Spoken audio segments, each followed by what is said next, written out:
prosperity, leveraging innovation for sustainable development and security, was to harness the enormous inherent power of artificial intelligence in developing innovative, practical solutions to address national security challenges in the spaces of politics, economic, social, cultural, and environment to promote sustainable growth and resilience. Chief guest, particularly it was to provide a platform for Kenyans to demonstrate how artificial intelligence can be integrated into security sector and how it could foster adaptiveness to evolving esteemed individuals and teams who will recognize as the winners today.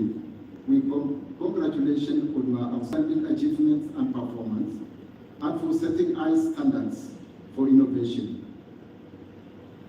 You have earned this opportunity not simply through technical innovation, is committed to advancing responsible AI solutions that are ethical by design, inclusive in intent, and accountable in practice. As such, we remain committed to expanding our horizons by collaborating with industry, policymakers, academic institutions to incubate and commercialize the most viable of these products. In conclusion, let me thank the Niru Board of Trustees led by Senior Counsel Noor Haji for the strategic guidance and support that have immensely contributed to nurturing the success of this noble event.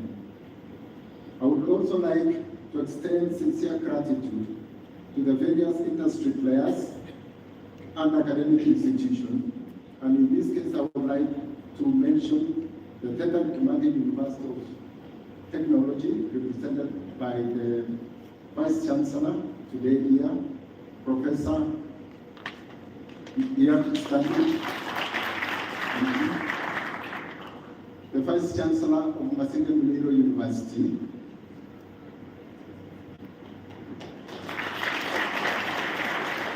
the Vice Chancellor of United States International University Africa. We have also representatives from various universities, including Open University of Kenya. We have also Strathmore University. We have Niru University of Science and Technology, and we have also Nairobi University.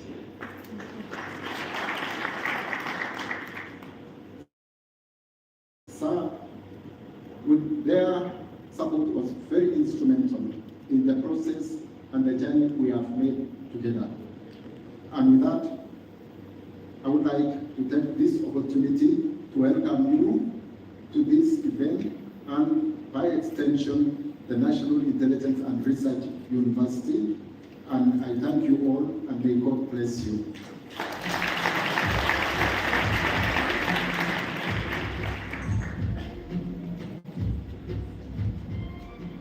Thank you very much, Dr. James Bond, Vice Chancellor Niru. Let's one more time appreciate you. Yes, I also appreciate you. I see the room is full of academia. Yes, talking about solutions. Let's appreciate ourselves at the time. Let's They say a journey of 1,000 miles begins with a single line of code. Similarly, the journey of the AI Niru Hackathon began with a simple decision to go live. Over the past 6 months, we've watched these teams push boundaries, late nights, bold ideas, and breakthrough algorithms.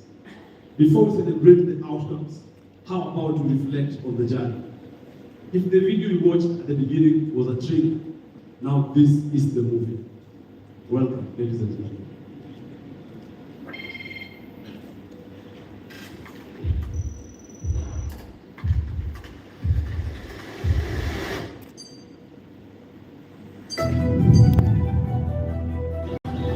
Every transformation starts with a question nobody dared to ask. October 2025, the National Intelligence and Research University issued a challenge. 5 tracks, 1 mission, build the AI solutions Kenya and Africa actually needs. Real problems, real stakes. By November 28th, the response was unlike anything expected. All hackathons are very interesting. They provide opportunities for our young people who have talent, who are entrepreneurs, who have ideas, to showcase these ideas and potentially get support. From over 2,400, 185 teams were chosen. The sharpest ideas, the boldest visions. We have intelligent and talented minds for our young people in Kenya, where we saw good quality solutions, very innovative solutions, very futuristic minds, and even just propositions for what we want to move in terms of AI as a country. The technical aspects of the proposal is quite impressive. They do know a lot about large language models, about AI itself, and how it can connect to practical solutions for this country.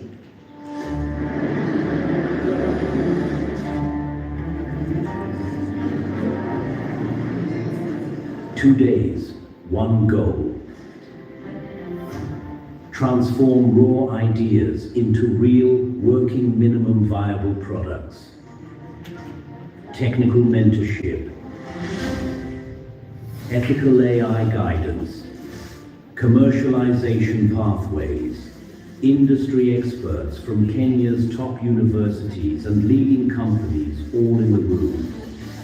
Behind every submission is a person that actually needs care and attention. So that has been the key thing, and I'm looking forward to a very good, exciting ideas. Yeah, so the move is back due to public demand.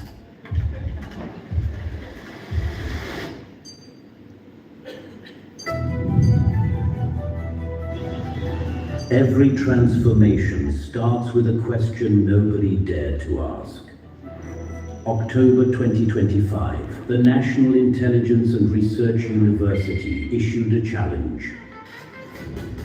5 tracks, 1 mission, build the AI solutions Kenya and Africa actually needs. Real problems, real stakes. By November 28th, the response was unlike anything expected. All hackathons are very interesting. They provide opportunities for our young people who have talent, who are entrepreneurs, who have ideas, to showcase these ideas and potentially get support. From over 2,400, 185 teams were chosen. The sharpest ideas, the boldest visions. We have intelligent and talented minds for our young people in Kenya, where we saw good quality solutions, very innovative solutions, very futuristic minds, and even just propositions for what we want to move in terms of AI as a country. The technical aspects of the proposal is quite impressive. They do know a lot about large language models, about AI itself, and how it can connect to practical solutions for this country.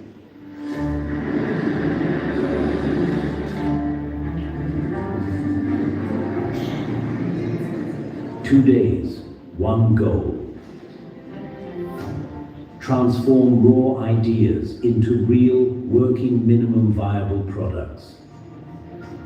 Technical mentorship. Ethical AI guidance. Commercialization pathways. Industry experts from Kenya's top universities and leading companies all in the room. Behind every submission is a person that actually needs care and attention. So that has been the key thing, and I'm looking forward to very good, exciting ideas that will be winners. After the workshop, mentorship didn't stop. Every team received expert guidance in their specific track. So getting to use AI to properly first build MVPs and see them through in the market is very, very significant. Before AI became a thing, it used to take engineers a lot of time to be able to build solutions and see them out in the market. And that is one of the key areas where I found AI being super important. Kenyans are very creative, Kenyans are very educated. I think with this current wave of Gen AI, we see that a lot of proposals, a lot of individuals, a lot of teams have a good grasp of AI, and they are willing to offer solutions. The evaluation process was built on one thing: credibility. The key thing and the foundation of any hackathon is credibility, by how transparent the process is. Number one, there was the technology that was in use. We could not see the name of the person submitting to avoid conflicts of interest. There is no way that one could be the one to determine the overall scope of an innovation. So we ensured that at least you are 2 or 3 judges to qualify the total scope of the innovation. That ensured there was transparency and also fairness as well. Every proposal reviewed, every idea seen, every team given a fair shot. And then there were 60. My name is Charles. I'm presenting Sura Smart Solution. Sharon Lady. I'm presenting Sentinel AI. My name is Riwel Mungwale. My team's name is Riwel AI Labs. Hello, my name is Lukman Daoud. I am with Project More. Our solution is a low-cost AI-powered digital microscope for cancer and malaria diagnosis. Our presentation was nice. At first a bit tense, but now we managed to pitch on time. Of the moment was meeting the industry judges, meeting the industry experts, and really having an interaction as we were doing the presentation. These projects that we are seeing in the new AI app will change the way AI benefits the society. And the one most important thing that the hackathon has done is to require that the people developing solutions identify problems in Kenya, and we've seen that. Secondly, it's requiring them to use data from Kenya, and to also tell us how they can monetize and implement this solution. What stood out for me was when one of the judges decided to share our own personal experience at Kasabet School of the Deaf. This really touched me and gave me the motivation to move forward, as it showed me that this isn't just about a competition. There are real people waiting for this solution to be launched and deployed. 60 finalists. 3 days. It all comes down to this.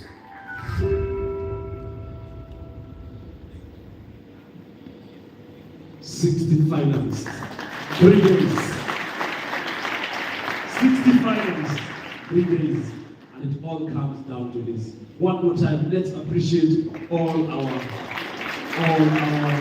innovators. Let's clap for them in a very big way. What a journey it has been. Thank you very much. Now they say AI is about systems and data. But today, it's about innovation, because our room is full of innovators. So ladies and gentlemen, we are ready to discuss the hackathon experience. We want to have a dialogue. Have our panelists who are going to come here, just take us through the hackathon experience and to explore this, the grit, resilience, and the wonderful moments behind the wonderful solutions. I invite our moderator, Dr. Rinkley Ngayo, to lead this conversation with our judges, mentors, and participants. Let's clap for him as he goes through.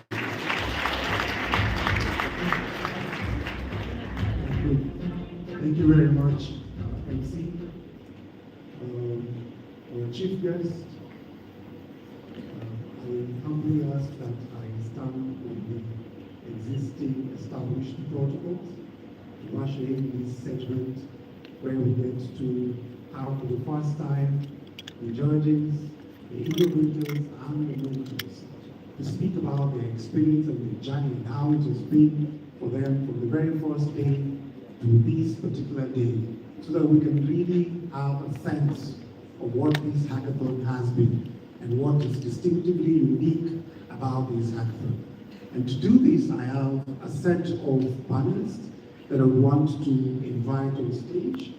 And I wish to begin by inviting Mr. Ali Hussein Kasim.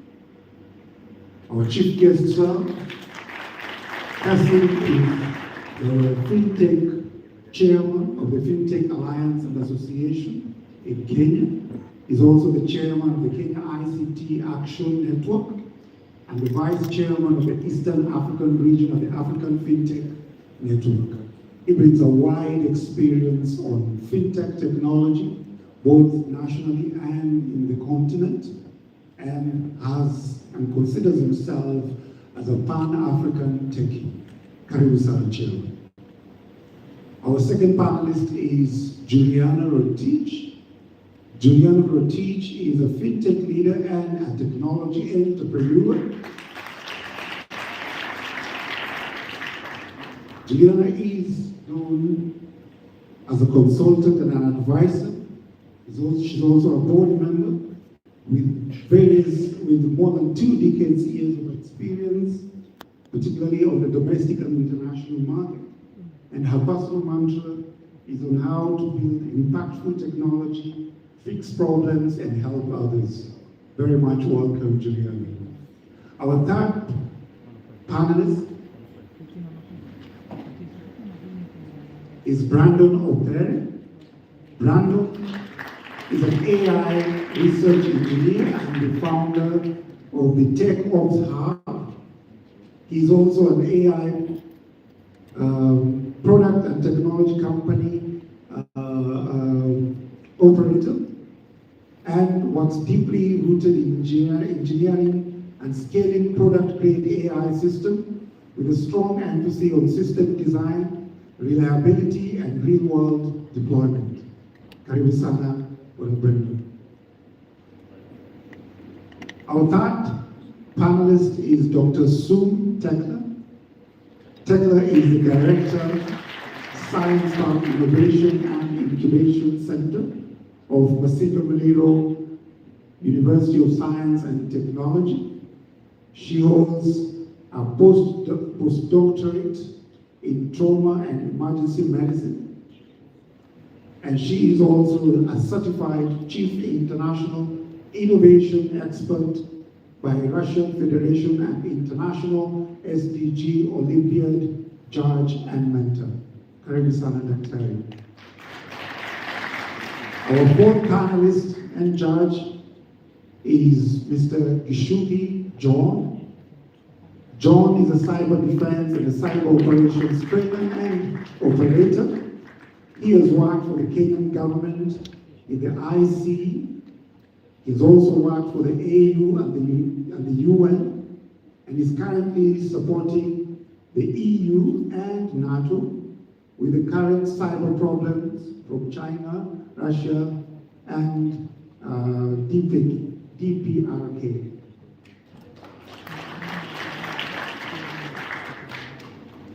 Our sixth panelist is Dr. Edward Omburi. Dr. Edward Omburi is an assistant professor at the Department of Computing and Informatics at USIU. He has more than 80 years of extensive expertise in teaching and research, curriculum development, academic programs management, administration, policy and strategy, as well as development and implementation. Our chief guests are, these are the caliber of judges that we had to essentially take us through the hackathon period from the very beginning up to where we are today, where we have the finalists. It is to them that we owe this. And now, our chief guests, if you allow me, I will introduce the very innovators, the reason why we are here today. And I begin by inviting on stage Joshua Radula. Joshua is a computer science student at Strathmore University, specializing in artificial intelligence and machine learning. He is the founder of Salturo and creator of What2Sign, an AI system that translates live speech into sign language in real time. The second innovator that I'll invite on stage is Lois Marangu. Lois Marangu is a Kenyan data expert, an AI research and tech leader. Dedicated to empowering the next generation of African innovators, she has taught AI to university students and introduced children to AI and robotics, and mentored a significant number of young professionals. Karibu sana Maurice. On stage, I also wish to invite Pauline Odanga. Pauline Odanga is a medical doctor with a passion for tech, currently pursuing data science at Open University, where she's learning how to harness the power of data to drive real-world impact. And finally, I would like to invite Ray from Kibara. Kibara is a game developer currently pursuing Masters in Soft Engineering at USIU. His project focuses on cyberverse in an AI gamified simulations that help people to learn about cybersecurity threats and how to avoid them. Our chief guest, distinguished guests, these are our panelists, and I would love them to speak about their experience and what it has been in the hackathon. And just to start us off, I want to begin by Chairman who is saying, you as a Pan-African techie, what you have experienced in this particular hackathon, where would you position Kenya? So let's start by appreciating where we're coming from. Sometimes we actually sit in this country and don't appreciate the power this country has in reflection for other African countries. So in the last 3 to 4 years, we have attracted the largest amount of venture funding in tech. We are top 4 in Africa. So when you're talking about African tech giants, you're talking about Kenya, you're talking about Nigeria, you're talking about South Africa, you're talking about Egypt. And in the last 3 to 4 years, we're either number 1 or number 2. So that's an important sort of background to start. Yesterday, when we were doing the last judging of these top 15 finalists, I was astounded by the talent, by the raw talent across the universities and across age groups. You know, we are told that startup founders are only, at a certain age, Gen Z, at the highest millennium. But we saw some, guys my age on top of their game and presenting foundational solutions. So that's one thing for me. The other thing is, I've been to many hackathons, and we are always bamboozled by sharp PowerPoint presentations of possibilities. What we saw yesterday is actual pilot solutions. Let me just pick 3 that sort of touched me to the core. We saw a live view of the power grid with real-time threats and faults mapped across our infrastructure. A glimpse of how we can protect before things break, not after. We saw a national intelligence backbone, knowledge graphs, predictive models, linking SIM swaps, mule accounts, and suspicious logins into one story with sovereignty built in. Remember, one of the core aspects of this conversation, of this hackathon, was around sovereignty. So we saw that built in. We saw data staying local. One of the core conversations today globally is about sovereignty of our data. And these guys actually baked in that sovereignty conversation into their designs. So that for me stood out. Patterns that were shared for the common good. And that's for me what stood out also. We saw a fusion layer that refuses to treat cyber fraud, integrity risks as separate silos, and instead gives banks, telcos, public services, and oversight bodies a shared picture of risk. The other thing that stood out for me is most of the entrepreneurs and presenters structured their solutions for collaboration. So they had this open architecture structure, obviously baked in with the right security protocols and all that, but they were like, guys, we're open for business. And that for me was fundamental. Thank you. Thank you. Thank you very much. I just want to jump very quickly to Brandon. Brandon, you have been a judge, you have been a mentor, and you have been here from the very beginning. When you look at this particular hackathon, what makes it different? What stands out in this particular hackathon, in your experience? Thank you for the question. That was for Brandon. It's okay. Yes, yes. Thank you. Honestly speaking, I would like us to appreciate all the participants. We definitely need to give them a thumbs up. From day one, we saw not just solutions, but the thought process that was put into place to ensure that we get to see students or participants who are grounded with the actual realities on the ground. These are participants who actually understand the kind of problems that they are trying to solve. And we had to go through a very rigorous process to ensure that we come up with the best innovators from every single stage, and the expertise put into consideration was very, very significant to us, getting to understand the security aspect of this, what is unique about these kinds of solutions, and looking at everything from the long run.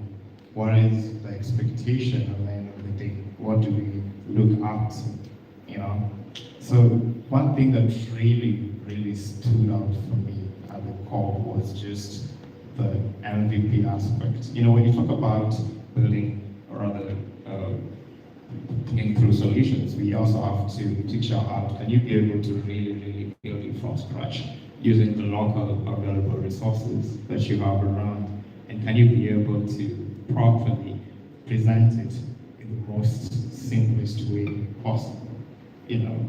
We definitely come from different backgrounds, but one thing that we always try to understand about our techies is can they be able to understand who they're building this for? What is the market? What is the go-to-market? And can they effectively be able to properly articulate it out there? So for me, that was quite interesting, and the motivation behind all these innovators, the passion was something much more incredible. I love the whole structure from the mentorship sessions. Actually took part in it, and I could tell just from the fire burning in the actual innovators, the kind of passion that they had for this whole process. And I'm very, very confident that what we're going to cover today is Thank you very much, Brandon. Maybe Julie, if you just weigh in a little bit, looking at the MVPs that were presented in this particular hackathon, I would love you to talk about the scalability. Are these products that can be scaled and used outside there? I know with over 20 years experience both in the domestic and the international market, and as a co-founder, you've seen it all. What do you think about the scalability of the MVPs that have been presented in this particular hackathon? Julie. Yes, Julie. Julian, yes. Thank you for that question. First, it was quite impressive because we saw the potential of some of the solutions to go beyond the intelligence community and very specific use cases that can be used even in business, particularly in financial services. That was really, really impressive. And the thing is, with financial services, if you solve a pain point for Kenya, where we're losing upwards of 800 million a year to fraud, that is a pain point that is shared by many other countries. So not only are some of the solutions scalable within Kenya, they're scalable within East Africa, Africa, and the rest of the world. It was very, very important. And then the other thing that I observed is that there were some Kenya-specific innovations that were so innovative because there's, I won't get too much into the detail, but there was a couple of them that had an offline capability of doing processing on edge networks, on edge devices where it's air-gapped. So this is important because not only is that useful for the Kenyan context, but that it's also exportable to other jurisdictions, and very, very, very useful. And last but not least is, like he said, it's one thing to hear about an idea, but it's quite another to see a live demo where everything is, it was more than, it was show rather than tell. And it was extremely inspiring, and we're really looking forward to supporting Niru and the innovators beyond today. Thank you very much, Juliana. Let me jump to Dr. Tekla. Doc, I'd love you to speak about the evaluation criteria that was used in the hackathon. And I know you have been in other hackathons. What was different about the evaluation criteria that was used for this particular hackathon? Thank you so much, Dr. Ripley. Please allow me to observe the protocols and recognize the presence of my Vice Chancellor, Professor Solomon Chibairo, because I wouldn't be here if he hadn't given me the permission to run the 6-month support for the Niru Hackathon. Thank you so much. So for the evaluation process and the entire process, as a mentor who began 6 months, as a judge who began 6 months down the line, the process was highly charged, intellectually charged, and the evaluation tool, because that is the beginning of evaluating and qualifying an idea to be an innovation. We look at the burdens that we face in our country, the silent burdens that we undergo every day. As we sit here today, a family is struggling or is lining up at Kenyatta National Hospital to undergo the cancer treatment. We look at the data espionage that our country is exposed to that compromises the security of our nation. We look at the many patients, the HIV and AIDS patients who have to swallow the drugs every morning. But the solution that came from Niru Hackathon is about the love of our nation. It's about the sovereignty of our nation.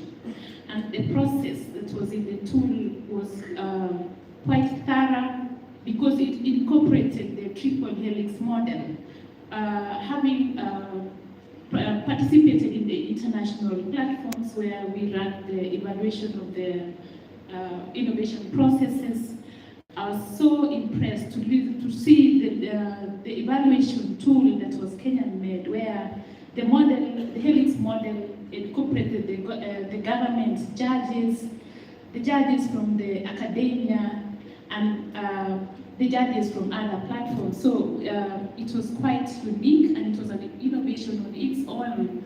I would recommend, I'm happy the VC Niru is here, that this tool be patented because it is a unique, we have never had it in any part of our country.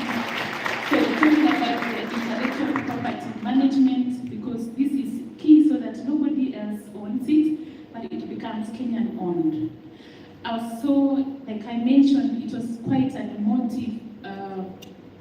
process because looking at the burdens and looking at the solutions that came from our very own young Kenyans. One of the innovations that I found it quite outstanding was from a young Kenyan, the word to sign, where we are having so many Kenyans struggle, the families living with disabilities. There was a mother who posted that every time her child comes home friendless. But here we had a solution from our young Bradley, who has come with an AI-supportive innovation that resolves this problem. The cancer burden that we are experiencing in our nation, where we are like the lining of the patients, we already have the solution. So what does that mean? All the solutions that we, from the 2,700 solutions that we mapped, the evaluation tool described that Kenya is indeed a valley of Silicon Savannah. It's not anywhere else, it is within us, Kenya. So I get so emotional because I bonded and for the 6 months process to see the success and the innovations that Kenya can provide. Thank you. Demonstrates that Kenya has all the potential. Thank you so much. Thank you. Thank you very much for your time. I just want to go to Professor Muri. Prof. Doc has talked about bonding with the innovators. As a judge, how was this experience? Just interacting with the innovators, seeing them growing from one level to the other, from the very beginning up to now. Thank you for that. Now, I just want to start from the point of, as an instructor, right in class, we bond with the students, and right from the call for the hackathon, they came saying, I have this idea, I'm thinking about this, at my place, I'm seeing these issues, I think this can happen if we did things differently in government, probably I have a solution. And so right from class, and again, I'm talking on behalf of faculty all over the country from where some of our innovators came from. The inspiration comes from the examples we gave in class. And, just challenging them and saying, you know what, it's possible. And so seeing them believing in themselves, and I know today we are focusing very much on the service or the product that they are displaying or they display. But then more importantly, it's who they have become because of the process.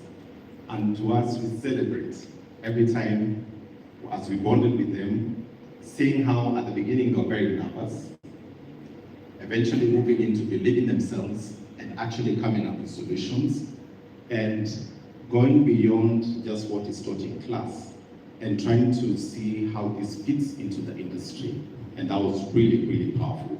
And the bond amongst themselves. And I believe the end of the hackathon will be the beginning of much more. And to finish, more importantly, there are people we're not celebrating here who really are the foundation of this bond. The families where these participants are coming from. And I think for all the mothers and fathers out there, kudos to you, and definitely we celebrate. Thank you. Thank you very much. Thank you very much. Ladies and gentlemen, we're back with the judges now. Very quickly, maybe just in 30 seconds each, I would love the innovators to just tell us about their experience. And I'll begin with you, Josh. Maybe in just 30 seconds, how would you describe your experience in the hackathon? Thank you very much, Dr. I can say this is the best hackathon I've ever attended. I don't think there's any hackathon in Kenya that has treated us well as participants, also as judges, as mentors, to treat us well that they even take the extent to book us an accommodation, to make sure we are settled, we eat well, and everything. And apart from the good hospitality we have been able to receive from Niru AI, we've been able also to interact with great people, expert minds in their fields, who have been able to guide us. Dr. Tekla was telling me about her experience in Kapsabet School of the Deaf, And this has made this project to me not just a project, but now a responsibility. Thank you very much. Thank you very much. Lois, what would you say was your highlight in this particular hackathon? In very few seconds, what would you say? Thank you. My highlight was seeing the top 15 solutions, because getting here was not something that I had anticipated, because there was so much competition. So seeing the kind of preparation and also the kind of improvement I need to make as an individual. They say if you get into a room with the smartest minds, you leave there smarter. So I feel smarter, I feel more enlightened, and I hope everything I've learned are things that I can transfer and teach to other people. Thank you very much. And Pauline, over to you. In this particular competition, looking at your competitors, what did you feel was outstanding? Thank you so much for the opportunity. So that I do not repeat what my colleagues have said, for me, one thing that I really appreciate is the fact that yesterday, as you were putting up our presentations, there are innovations that actually left with contacts to the industry experts. So they are leaving the room, they already have contacts, and they're going to have their innovations taken up. That is really, really big for me. Thank you. Thank you very much. And now over to you, Ray. Were the judges fair? Were they fair? Should we do something? In very few seconds. Thank you very much. In my personal opinion, this was probably the greatest hackathon I've ever been to. I've been to so many other hackathons. The judges were probably the most fairest judges I've ever come across. The feedback was great. They were also very human to us, in as much as presenting can be quite scary. At the end of the day, the judges were very human to us. So thank you very much. Thank you. Thank you very much. Thank you very much, panelists. Chief guest, this was the hackathon experience. Thank you very much. Over to you, sir. Oh, sorry. Sorry, let me redeem myself. Chief guest, sir, allow me to redeem myself. We're just getting 1 point from John. And the reason why I actually left John was because John comes from the security aspect. And it would be nice to hear, as we crown it, from the security perspective, having listened to all these MVPs, what are your thoughts about the security angle? Remember, this episode was all about prosperity and safeguarding national security. Your thoughts? Right. First of all, I would like to say thank you for this, because I wasn't expecting that one day we will have our national intelligence actually supporting an African angle. I remember going to meet one of the directors in 2007 when I was still training at UD, and I was telling him how cyber is going to become very important for intelligence collection and all those things. And it wasn't like a serious thing at that time. And as days went on, it has become an important aspect of our IC as we go on. So I'm so thankful for this. It actually made me fall like back in love in Kenya, because I was like planning to leave, like, but because of this, I'm like, I will be here for a long time to go on, and it's amazing. Thank you. The other thing is, I would like to commend the people who coded that application for judging. That was nicely done. We should continue doing that. Thank you very much. Two more things from the developers, the MVPs. We need to stop vibe coding. I notice a lot of my coding in this code, but I'm so happy that we have so many clever young boys and young girls. If they were in Instagram, most of them will be in Sport 400 by now. So amazing work. Thank you. Thank you, Sammy. Thank you for your job. Once again, my apologies.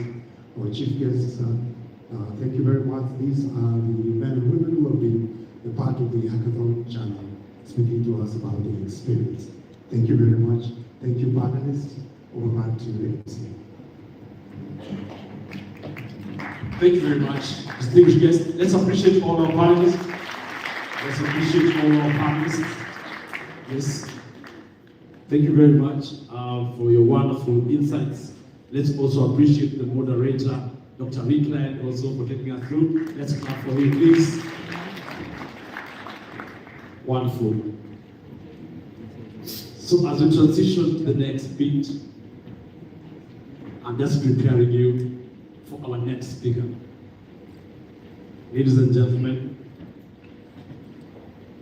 she's quite unique. Even our intro will also be unique as well, because we'll do it via a video. So our next speaker represents a global force at the cutting edge of innovation. She operates at the very... Distinguished guests, it is such a beautiful day to be with you all.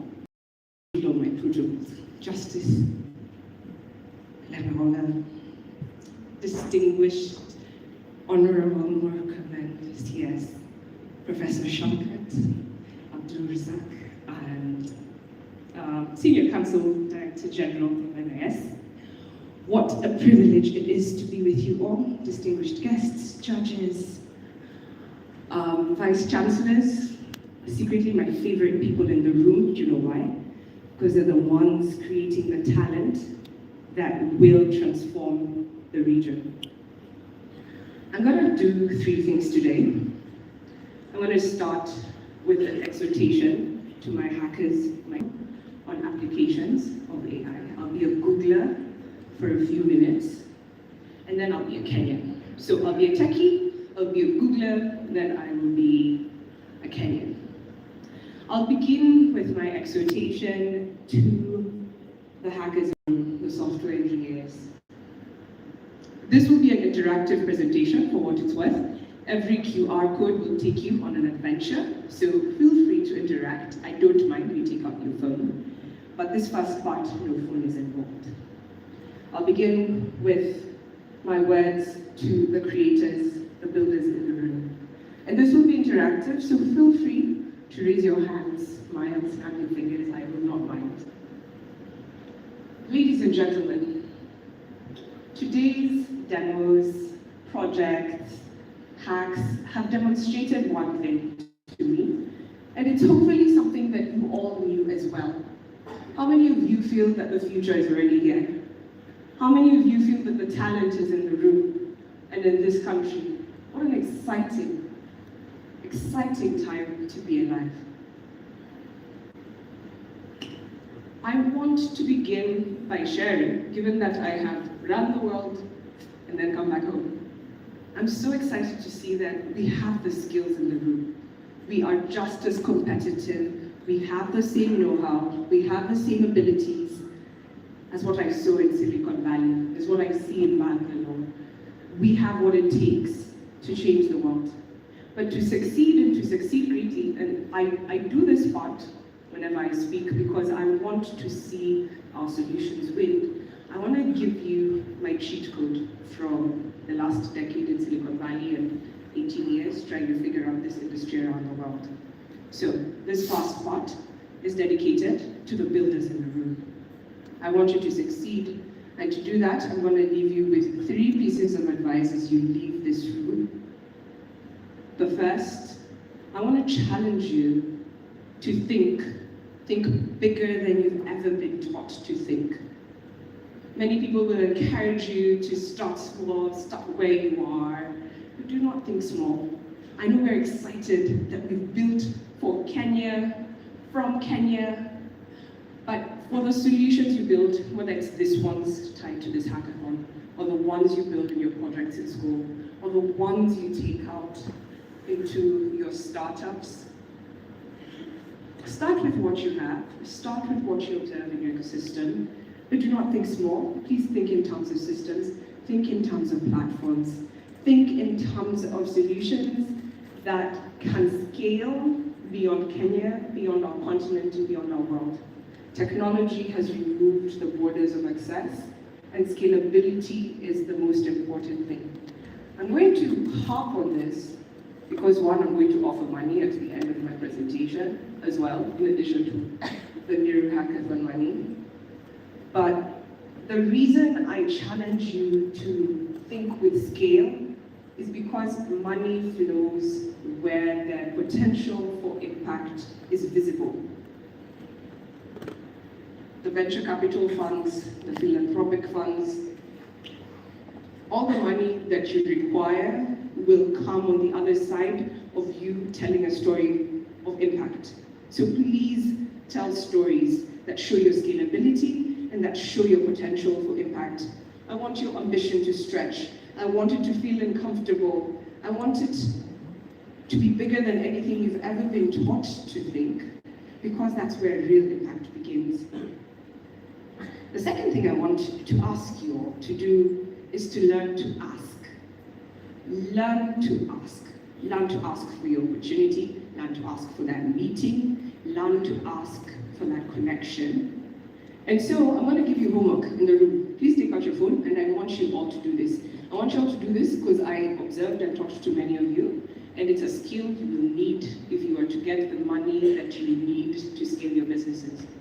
I want you to learn to ask, and I want you to learn to tell your story. Learn to tell your story concisely, learn to tell it clearly. I want you to have a very short way of telling your problem, what your solution is, who your audience or clients are. And then, most importantly, learn to tell you what next. What do you need next? What are you working towards? All these pieces will come in handy when I finish this. Ask for the opportunity.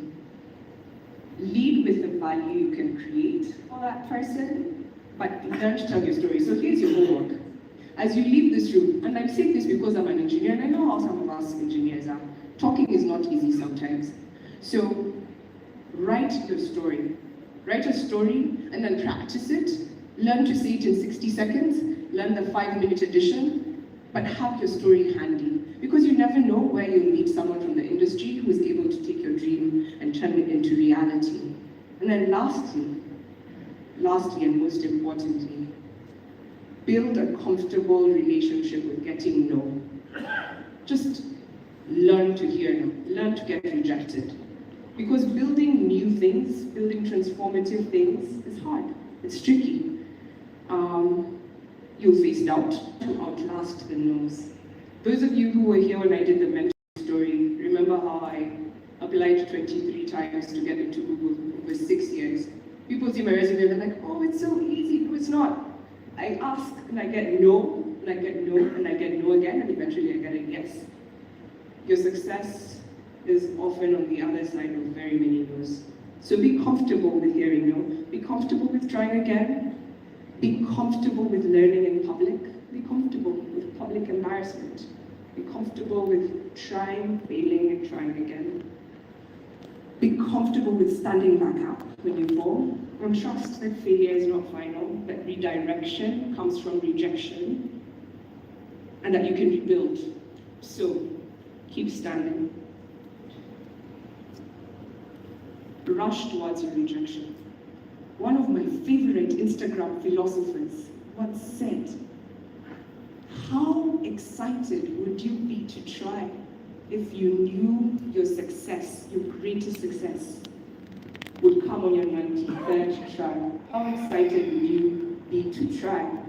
So one thing I personally do in my life, I dream the biggest dreams, I have the wildest ideas, and then I run towards my no. I tell my story to everyone who listens, and I run towards the no, because in my mind I keep thinking, but a yes will come.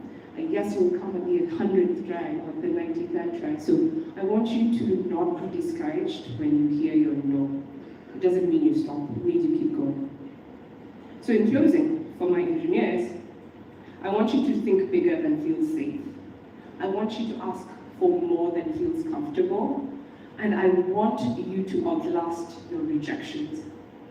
Outlast your rejections. Please carry that with you, because you leave the room and you'll get some no's, and I want you to thrive, and I want you to keep going. So that's the part that's tied to the engineers. Now I'll be an engineer for a bit. I will turn and switch into my Googler hat and share some of the work we're building across the region, the global south, and the kinds of solutions we're building for the world. So at Google, some of you have interacted with some of our products, mainly search, Gemini, maybe Murkomen. Behind all these products is a team known as Google Research, and that's the team I work with. These are the scientists and innovators that create the next generation of foundational technology that will eventually be subsumed into your products. And I'm very happy to say that we have a big lab here in Nairobi and in Accra, Ghana. So we're not just building out of Mountain View, California, we're now building out of Africa. And our currency is impact. Our currency is solving problems that change the world. Our bosses believe in this vision, and it's similar to what I shared in the mentorship session. The best technology, the best solutions are scoping the ecosystem. What problems are people facing? What solutions can our minds, our skills, our experiences provide? So we look at a problem, we use our math, science, and engineering to come up with a solution, we release it into the world, and then we work with governments, we work with international organizations, non-profits, startups, corporations, research institutions to drive real impact. So I'm going to start with, or share 5 or so samples. We have more technology than I can summarize in a day, but I'll share some of the things that are pertinent to issues we're facing today. So this is the part where I told you it's interactive. If you pull out your phone, every single dinosaur you see there will take you to a Google site on the solution we have built. Enjoy the adventure. It'll take you to the Flood Hub in this case. So we have a product called Flood Focusing that's posted on Google Flood Hub. Some of you may have gotten alerts on Google Maps when you look and you try and drive to a place and it's like these floods here. This was a result of using artificial intelligence, geo and remote sensing data, riverine data, map data, to tell people where there's risk for floods, which is handy in places like even Kenya this rainy season, where we've partnered with the Red Cross so that we can send alerts in a timely manner, in conjunction with some of our ministries, so thank you. Real technology is there to solve real problems with real issues in real time, and this is available globally. This is one of my favorite products because this was actually built out of one of the Africa offices, now casting on Google search. If you go on Google right now, you look for the weather, we've really refined what comes out in Africa. We built out a model to use artificial intelligence to improve weather focus in Africa. How many of us have farms, or have farmers, or have grandparents with farmers? Please show of hands. How many of us were surprised by how early the rains came this year? So I'm going to tell you something that I'm really passionate about and tie this with national security. You cannot have national security if people are hungry. You can't have people working, you can't have people healthy, you can't have healthy economies if people are hungry. So one of my key focus areas in my work here is to ensure that our farmers across Africa, across India, across Latin America, get timely information to when the rains will come. So they know when to plant, when to fertilize, when to handle their crops so that we can be food secure. That particular product on that end is about telling you what will happen in the next day. This one is currently being tested. We tested it with the Indian government last year. This is a sub-seasonal model. That one tells you when the rain is coming in the next day. This one tells you weeks out, months out, for a whole year. And because we live in economies that are so reliant on rainfall, not just for food, but for energy in our case, for hydropower, for logistics, it's very important for us to know when the rain will come. So we're using the stations, most of them in South Africa actually, a handful in Kenya, a handful in Ghana, Nigeria, but most of Africa is black. And 95% of our agriculture in this continent is rain-fed. So we're building solutions to help farmers get better information so that the whole continent, the global south, can be more food secure. And then we also have geodata that's driving all sorts of improvements. This particular data set is both temporal and static. It covers most of the world, but the published data set is open and available, so everyone here, including the intelligence community, can leverage it. And it's basically giving a record of where all the buildings are. And buildings here include like a 4 meter by 4 meter shack or shed. And this is important. Why? Because it's important for planning. It's important for planning infrastructure, health, education, logistics, delivery. But we're providing the framework so that startups, companies, governments can plan their logistics, can do their urban planning on top of our foundation. This is also interesting. We're sending satellites into space to enable people to tell where fires are. I never thought fires were a big problem until I moved back to Kenya, and then we had a fire bigger than the size of Isiolo in northern Kenya for quite a while. We're using this and working with governments again to make sure they know when there's trouble early. This particular satellite system we're setting up can see something the size much smaller than the space of this stage. And if it's on fire, we'll tell from space and we'll send alerts to the various authorities. We're also working in education, and we're trying to make education more fun. I'm not sure how many of you enjoyed school, but it was hard. It was hard for many of us. So what we're trying to do is use artificial intelligence and Gen AI to make learning more exciting. So let's say you have a son who likes football, but doesn't really like physics. With this Learn Alert now in Gemini, you can learn about Newton's laws of motion or some other concept with your love for Messi or Ronaldo. And your child can interact with this technology to understand physics or maths using concepts they already know, love, and understand. So we're trying to make sure people learn in a way that manages cognitive load. It's not overwhelming. We're trying to make sure it's active. You interact with a teacher at your pace. We're trying to make sure we encourage curiosity. We ensure that it sticks, because sometimes when you just chat with a chatbot, it's not that interesting. So why am I showing you all this? I'm showing you this because people know AI from the chatbots, we know AI from deepfakes, but there's so many other uses. This one I am going to flag for my academics in the room. If you were to ask me right now, where is the future of AI going? The future of AI is two pieces. One of those pieces is agentic AI. Agentic AI is where you can create artificial workers to do work for you, but instead of being locked up in a room, the agents can solve really critical problems. I'm going to show you the story, and you can look it up, but antibiotic resistance, for example, has been a problem in the medical community for the longest time. And at Imperial College in London, for 10 years, they were trying to figure out this problem.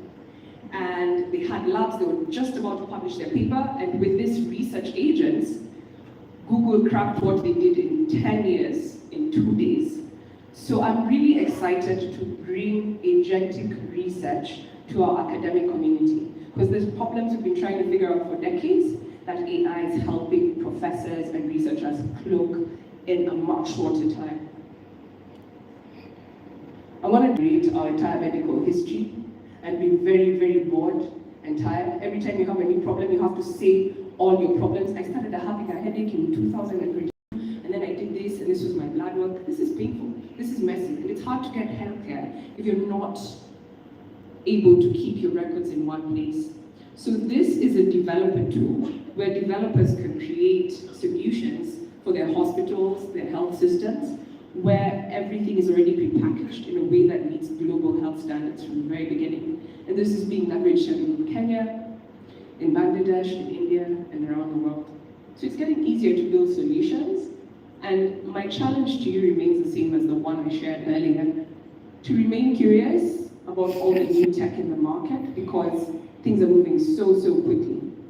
I'm going to close out with this last product, which is MedGemma. It is like a Gemini, but for medical issues.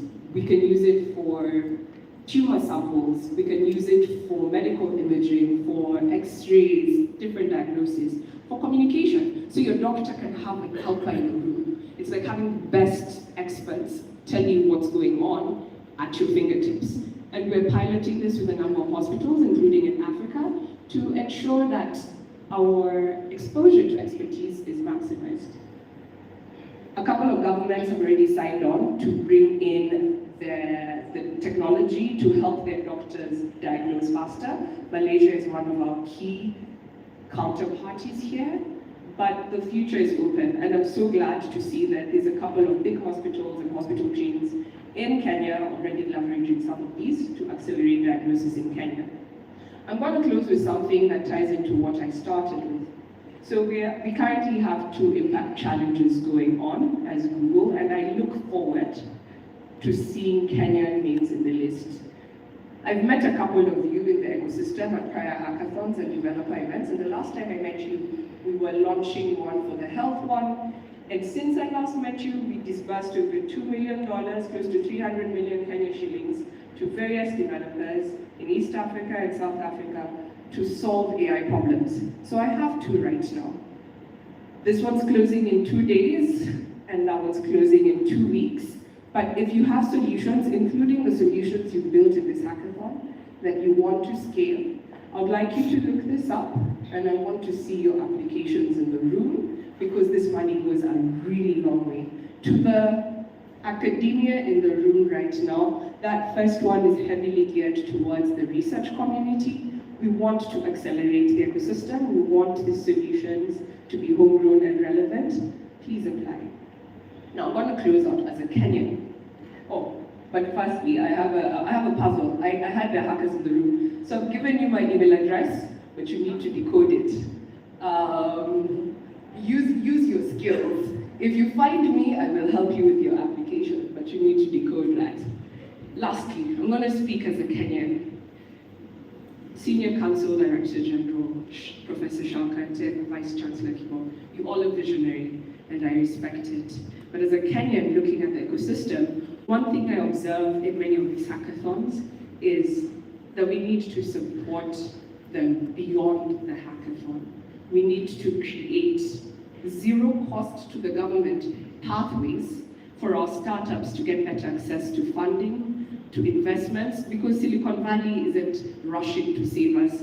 These are small coins that big tech is giving, but we have money in the room, money in the country that would go a long way in accelerating our ecosystem. So this is a conversation I'm very passionate about.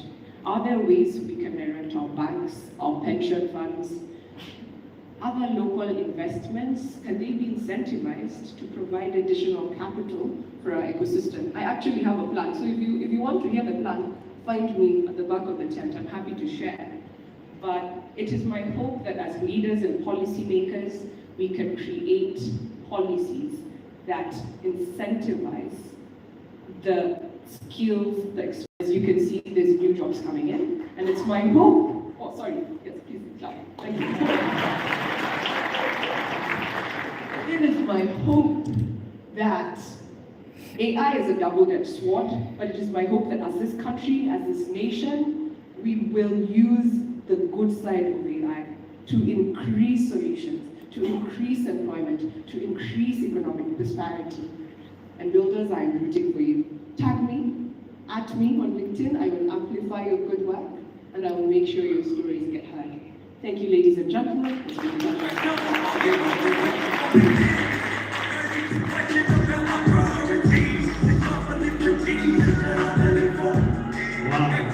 Hey, let's appreciate someone more time. Yeah. She says she's going to be taking a Googler and a Kenya. One more time, let's give her a hand. Speaking about being Kenyan, today we celebrate not only technological advancement, but the spirit of Kenyan ingenuity, especially the energy and creativity of our youth, who continue to play a vital role in driving our country's development agenda. This next presentation captures that spirit. Please direct your attention to the screen for a special showcase. I am Kenya. How do you describe Kenya? You don't. You feel it. A land that carries the Rift Valley in its spine. the Indian Ocean in its breath, the heat of Savo in its belly, and Nairobi's restless heartbeat in its chest. Kenya's pride lives in her wine. The heartbeat of the African soil teaches the heart to breathe again. Kenya is not a dot on a map. It is a story, told in 46 tongues, but spoken in one rhythm, one spirit. It is the story of strength. Children in 10 racing hills, stride for stride with champions. Young men in Mombasa who master the ocean with their lungs. Mothers in the north shaping hope from hardened earth. We speak the language of pacesetters. From coders whose inventions became the world's blueprint, to athletes whose records reach out the limits of human will, to artisans who hammer scrap into tomorrow. And when we rise together, watch us. We are warriors, fighting with swords, but with screams. Our twigs thunder, our voices shake power. But that same fire becomes light, turning strangers into brothers, neighbors into lifelines, a harambe of the heart, stretching from Erwa to Msambweni. This is our heartbeat. This is our kick. Wherever we stand, in markets, in streets, on global stages, in Libya, Wamboi, Chebet, Zubeida, Bonareri, Masawe. But what you really need to know is this. I am the soil, the sunset, the struggle, and the song. I am Kenyan.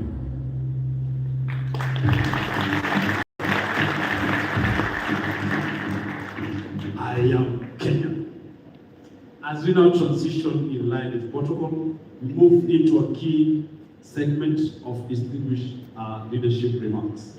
I respectfully invite the Vice Chancellor of Niru to extend a formal welcome to the Deputy Director General, who will lead us through the next phase of our program.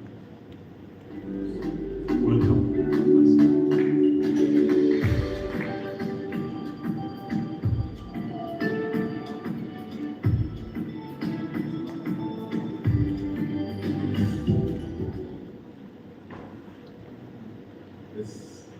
Secretary,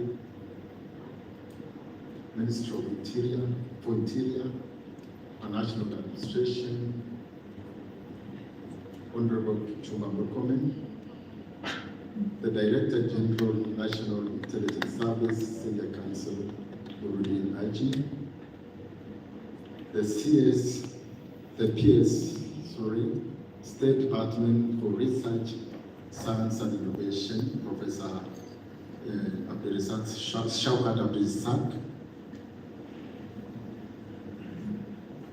the Director of Public Prosecution, Mr. Benson Bikonga, the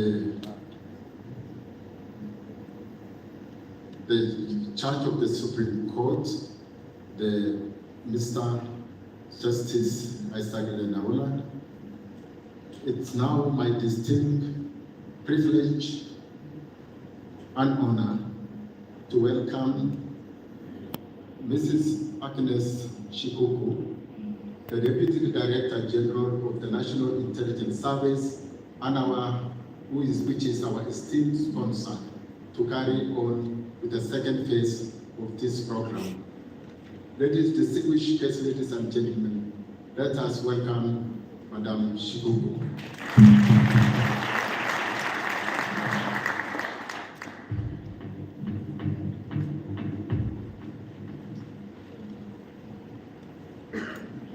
Our chief guest today, CS Ministry of Interior and National Administration, Honorable Murkomen, the Judge of the Supreme Court of Kenya, Honorable Justice Isaac Lenaola, the Director General NIS, who is also the Chairperson of the Board of Trustees of Niru, the Senior Counsel, Noor Haji, the Principal Secretary, State Department for Science, Research and Innovation, Professor Shaukat Abdul-Razak, the Director of Public Prosecution, Mr. Remson Ngonga, the Vice Chancellor Niru, Vice Chancellors present today, distinguished service leadership, invited guests, hackathon participants, ladies and gentlemen. Today it's my honor to stand before you at this Niru AI hackathon closed session to promote and enhance national security environment. I also wish to acknowledge the mentors and judges whose collective effort has made this initiative a success. Ladies and gentlemen, Hackathon is more than just a competition. They are incubators of possibility. The Niru AI Hackathon that started 5 months have stirred the landscape of hackathon competition in the country, and more particularly with unique focus on national security issues. There have been a series of mentorship programs by both market and private sectors. So over the past 6 months or so, we have witnessed creativity, collaboration, and innovation at its finest. And indeed, this has not only been a competition, but an affirmation that the security sector's appreciation of the centrality of emerging technologies and innovation in promoting our national security. So as we sit here today, we know that artificial intelligence is increasingly becoming a norm in our lives. As a tool, AI provides one of the most formidable tools towards transforming government efficiency and effectiveness in service delivery. But in equal measure, AI is a force multiplier and can be weaponized to amplify national security threats. Let us strengthen our national innovation ecosystem. So with these remarks, our chief guest, allow me to transition and invite some of our guests here to give their remarks before I will invite the Director General and also the Chairperson of the Board of Trustees.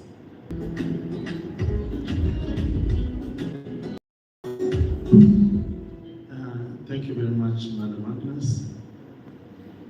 STS Interior and worldwide on protocols already established. First, to thank Niru for this kind of innovation. If you're keen, I didn't have any speech. Reason being, I'm a social scientist. And social scientists, most of us, like me in my life, I dreaded science so much. So anything ICT, I never want to touch it because I don't know how much I can say. So whenever I come to such a function, I have very little to say. If I write something, you can be sure it's something written for me. And something written for me then does not translate to what I want to say. The only thing I can say is that AI is the way to go. And I didn't expect, when I was coming to this function, that what I've seen is what was going to be showcased to me. And I really congratulate Niru, congratulate the DG National Intelligence Service for coming up with this thing. I didn't know it was something that started 6 months ago, meaning that National Intelligence Service has really taken a lot of interest in AI. AI is transforming almost everything. Every other time, I'm being told this AI, this AI. My young son, who is into it, he tells me so much about AI and what AI does. So for those few remarks, I would congratulate NIS and the whole management of Niru University, led by the Vice Chancellor, Dr. James Kibon. Thank you.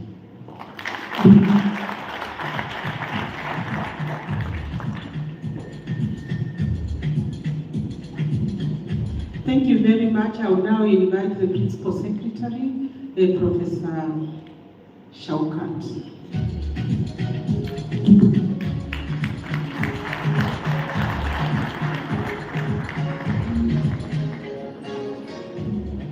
Thank you very much, Madam Agnes. Our chief guest today, CS Murkomen.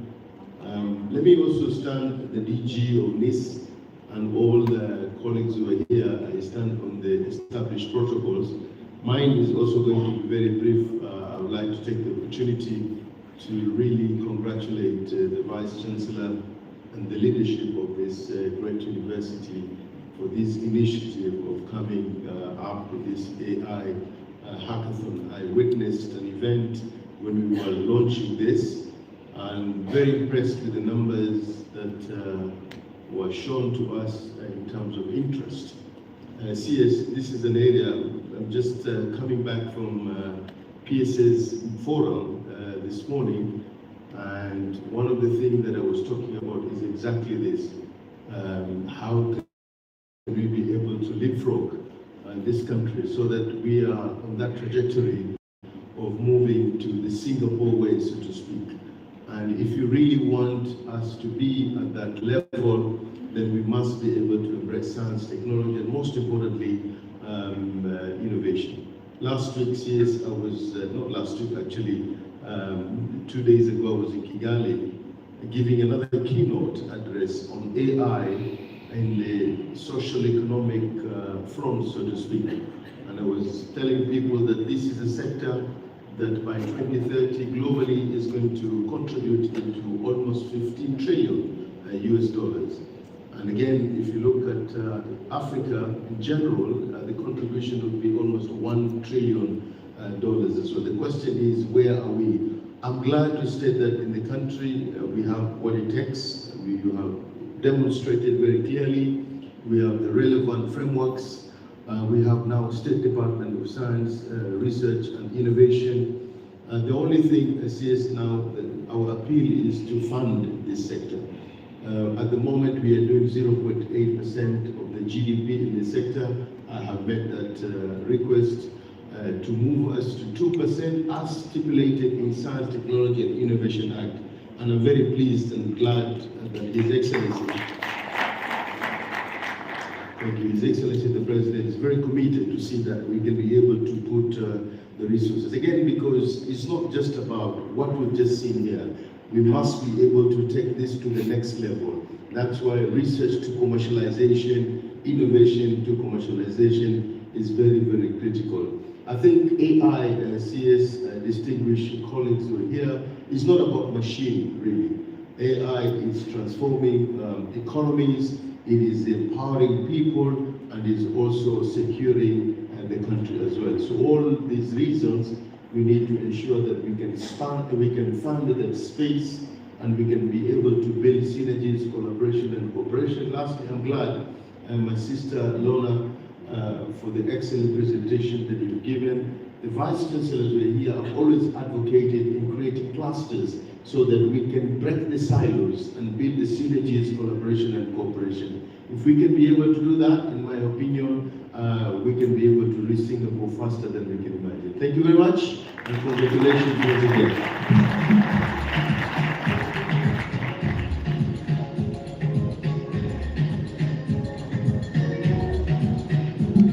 Thank you very much, our Principal Secretary. Now it's my pleasure to welcome our Supreme Court Judge, Honorable Justice Isaac Niru.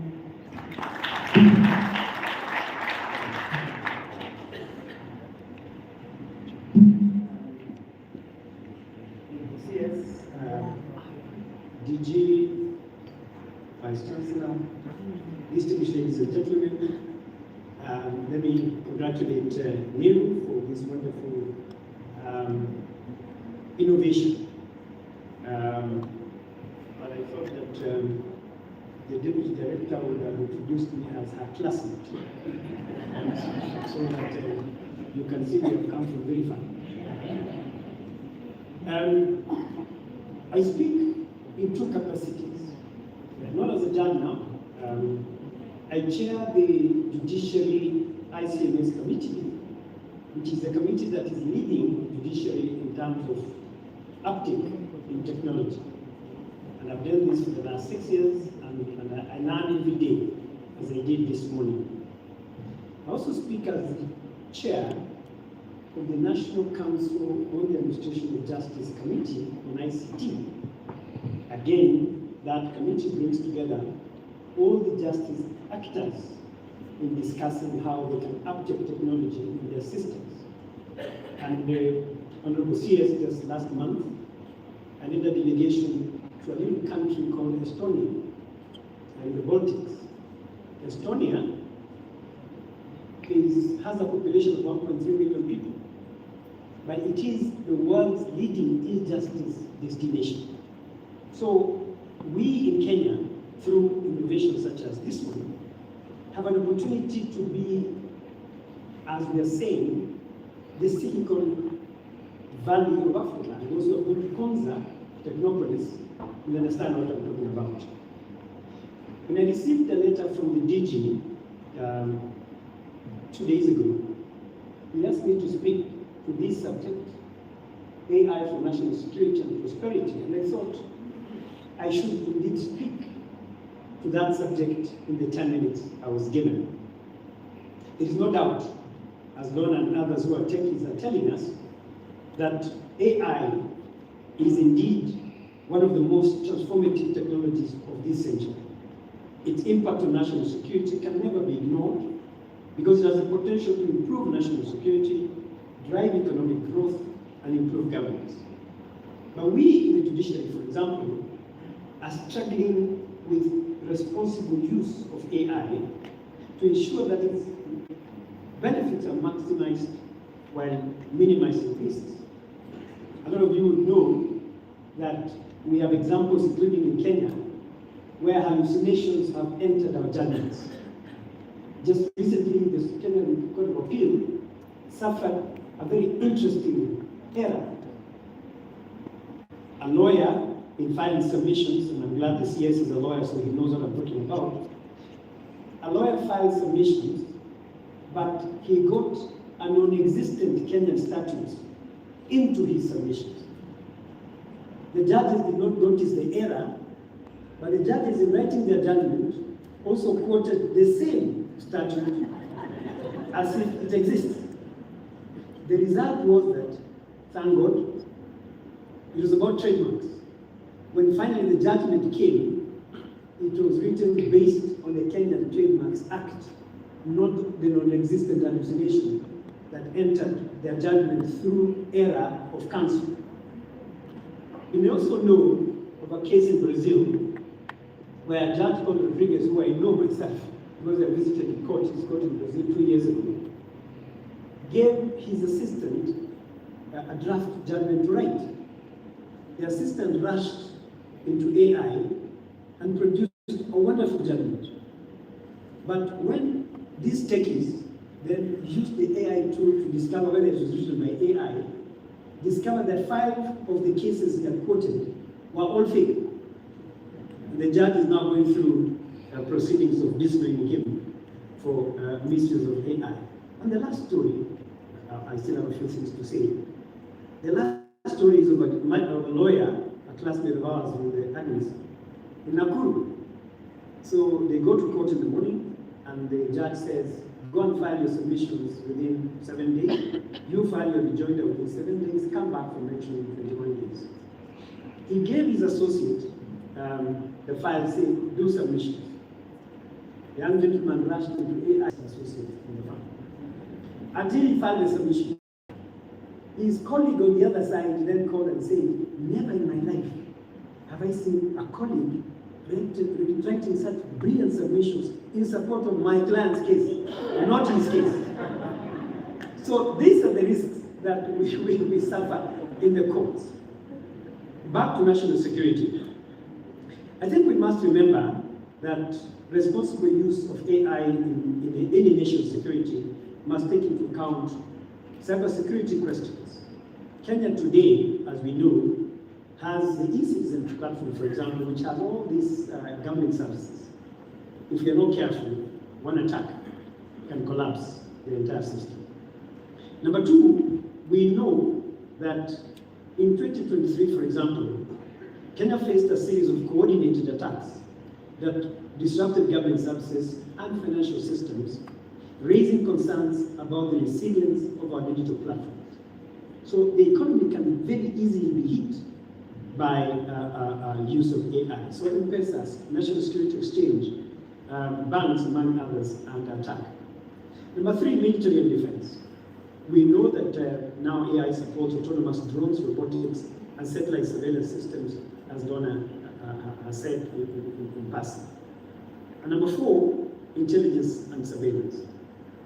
AI enhances national security by processing large data sets from biometric systems and strengthen border control and counterterrorism operations. I don't need to speak to this because the experts are here. Same with policing, counterterrorism, and crime prevention. And I was very, very impressed with some of the presenters who showed us how much we can do using AI in terms of policing, in terms of identifying areas of risk in terms of security. Of course, disaster response and humanitarian aid, again, we had this shortly. We, countries such as ours, must develop strong cybersecurity frameworks. And that, again, I think we've seen in the conversations we had this morning. We must regulate AI use. I kept speaking about this in most places that I go to, and 2 weeks ago, I launched the ZTech law school. And ZTech is the only university, so far as I know, that is now focusing on technology and the law. So the intersection between technology and the law is their focus. But why are we not speaking about regulation of AI to ensure that unlicensed AI platforms don't exist? And I'm happy again today we saw what our young innovators are doing.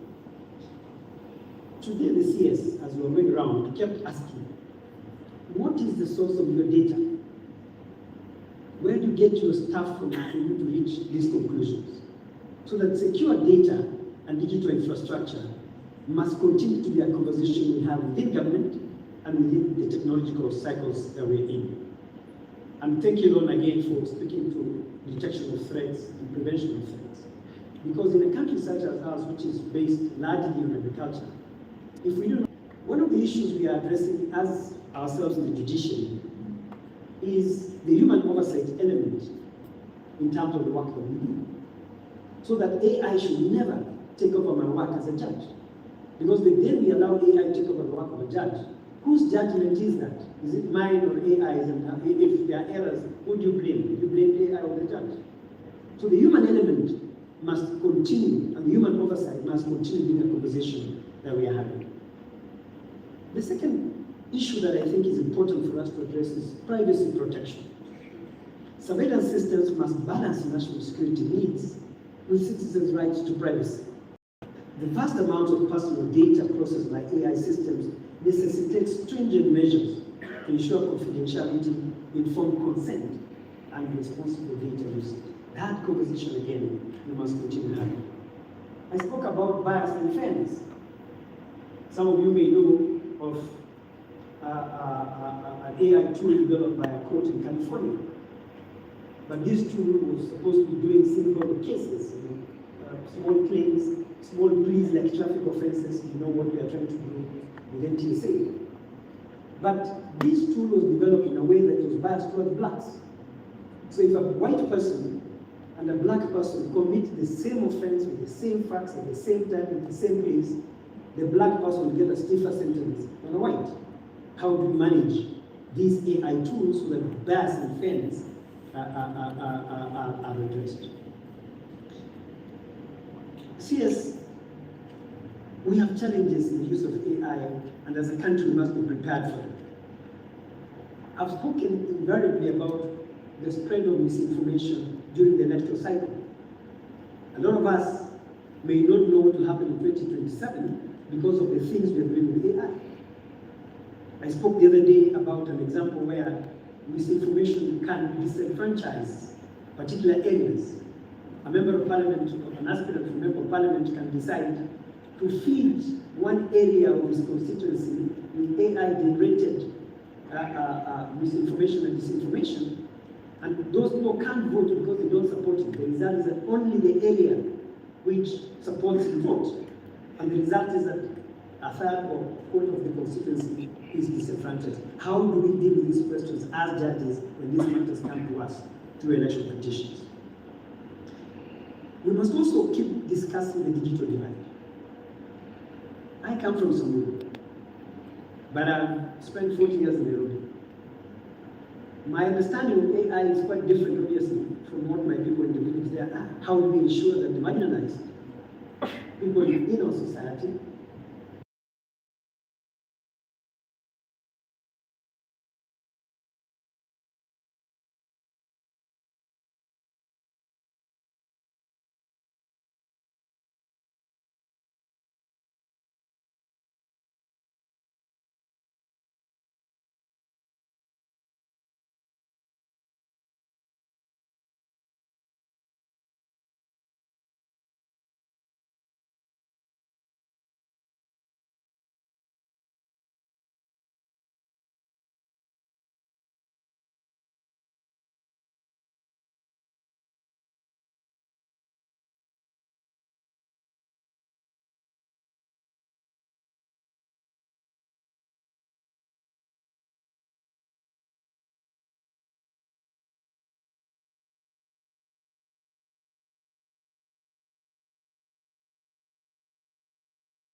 so going to Kenya.org is no longer the only avenue for us to do research, and this is a more developed tool than what we had. But responsible use of AI is not just a challenge in terms of technology, but a moral and strategic imperative. By embedding ethics, transparency, and accountability into AI systems, nations can harness AI to strengthen national security and drive prosperity. The future of national security and economic growth will depend on how wisely societies choose to deploy this powerful technology. Ultimately, ethical AI use requires a multidisciplinary approach, combining legal frameworks, technological safeguards, and societal dialogues like what we're having here. And I'm quite happy to hear that Senator Karen Nyamo has now written a draft AI bill in the Senate. And I was telling my colleagues, we need to develop that bill further, debate it, discuss it, and see whether it has value for where we're going. In conclusion, I want to thank Niru. I want to congratulate Niru, congratulate all the hackers and all the innovators. The future of Kenya lies in your hands. Pick up the challenge that Lorna has given us. And when I come back to another hackathon a year or two from today, I expect more magic than what I said today. Thank you for your attention.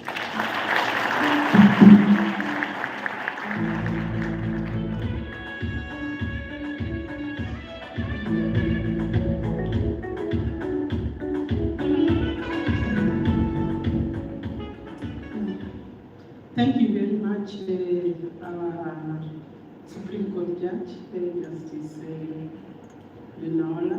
Indeed, we were classmates in law school, so let me confirm that. It's now my singular honor to welcome the Director General, the National Intelligence Service, who is also the chairman of the Board of Trustees of Niru, to come make his remarks and proceed with the program. Welcome, sir.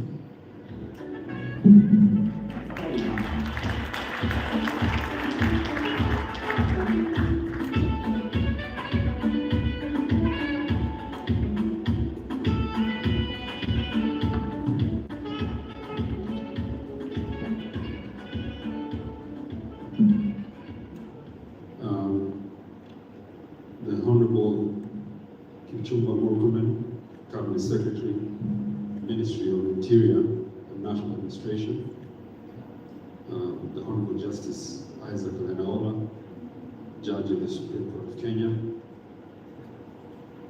Mr. Renzo Ngonga, the Director of Public Prosecutions, Professor Shaukat Abdul-Razak, the PS, the State Department for Science, Research and Innovation, the Deputy Director General, Directors of NIS, representatives from other government agencies, including the representative of the PS ICT,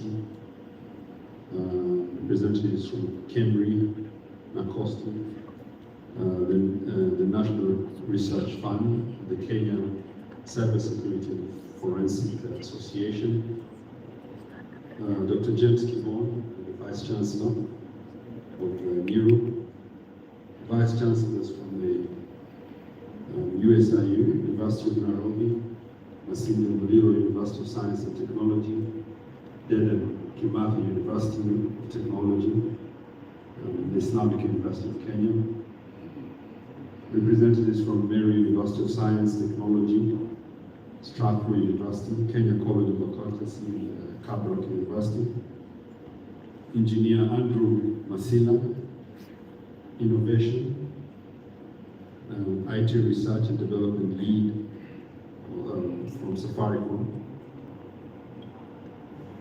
To my right? Yes. Open University of Kenya, representatives. Dr. Joseph Savila, Director IHUB, Strathmore University. And of course, Lorna, Google Africa Partnership Lead. I can't dance as well as she did. Not a good dancer. Representatives from the private sector, my friend Hussein here, members of the judging panel of mentors, esteemed guests, innovators and participants, ladies and gentlemen, good afternoon.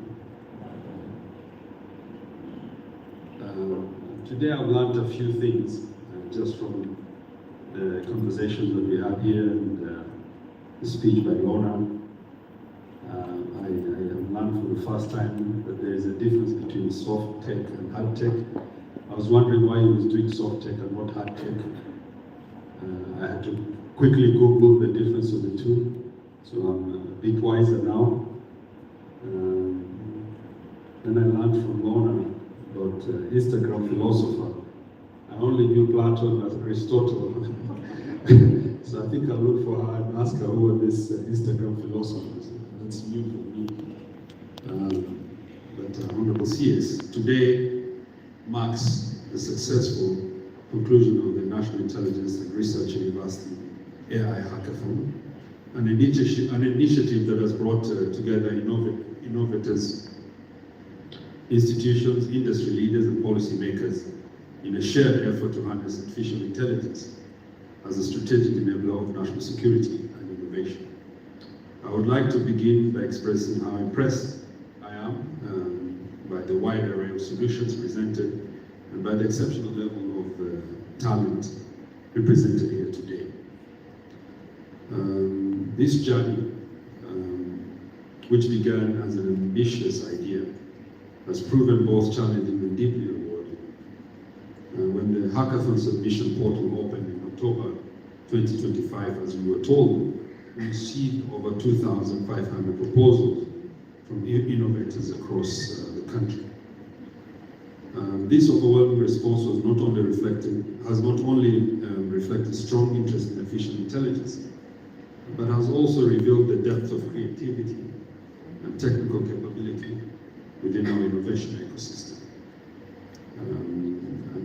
I remember asking Dr. Irene and Madam Damaris, who is in charge of research, development and innovation, whether we will be able to judge all the 2,500 proposals that were forwarded to us. Building on this strong foundation, a rigorous and structured evaluation process saw 185 innovation proposals submitted by both individuals and teams, developed into minimum viable products, MVPs. From this highly competitive pool, 60 finalist MVPs progressed to this final stage, reflecting the value of mentorship, leadership, and structured support in growing talent, as well as transforming ideas into practical real-world solutions. Ladies and gentlemen, this hackathon was not conceived in isolation, and I know a lot of people did not expect that in this university, Niru, that is associated with intelligence, would want to do such a hackathon. But I think we had agreed with the officers and the university that we needed to think outside the box. And we needed to see the kind of pool that Kenya has and see how best we can harness them to be more productive and probably to be assisted in realizing some of these solutions, as Lorna had aptly requested, that we see this hackathon through to ensure that these products are properly utilized and we nurture this talent to fruition. It is a response to the defining reality of our time, wherein artificial intelligence is no longer theoretical. It is a decisive enabler of societal transformation. Indeed, across sectors, AI holds the potential to accelerate development outcomes by enhancing productivity, optimizing resource management, improving delivery, and unlocking new pathways for economic growth and national security. And some of the products that I've seen today actually cost millions of dollars to be able to acquire. And I was surprised that we have the skills here in Kenya to do exactly what some of those extremely expensive off-the-shelf products offered to do. And I'm therefore very glad and happy that we can tap on some of those technologies that we have seen here and help nurture in an industry an industry that is made in Kenya and for Kenyans. In an era defined by data, effective decision making must be informed by timely, reliable, and well-analyzed information.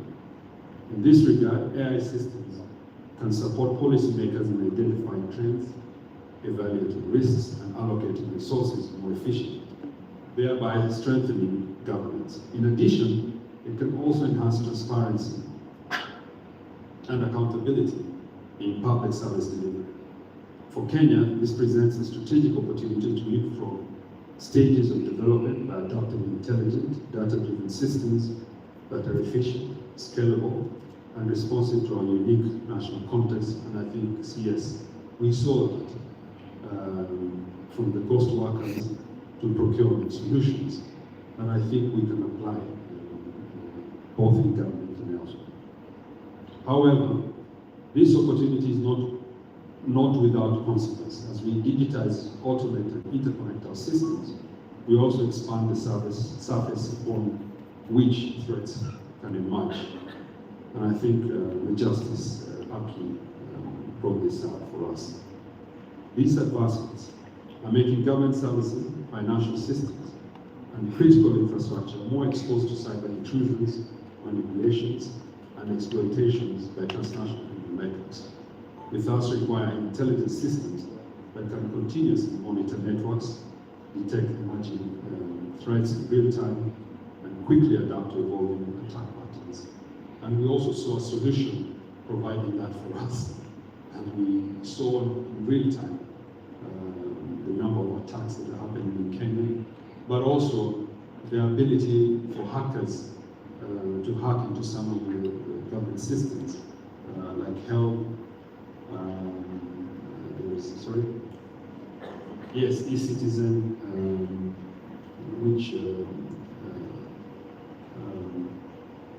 is alarming, but I'm also glad that we are able, as through the talents that we have, to detect that, and hopefully also to safeguard against such intrusions. AI is also shaping the nature of warfare. The increasing use of social media to spread misinformation aimed at undermining social cohesion, as well as the growing use of unmanned systems, including drones, by terrorists and criminal groups, alongside access to more sophisticated and readily available technologies, is amplifying both the reach and impact of hostile actors. These developments are increasing the scale and complexity of threats, placing additional strain on our security apparatus.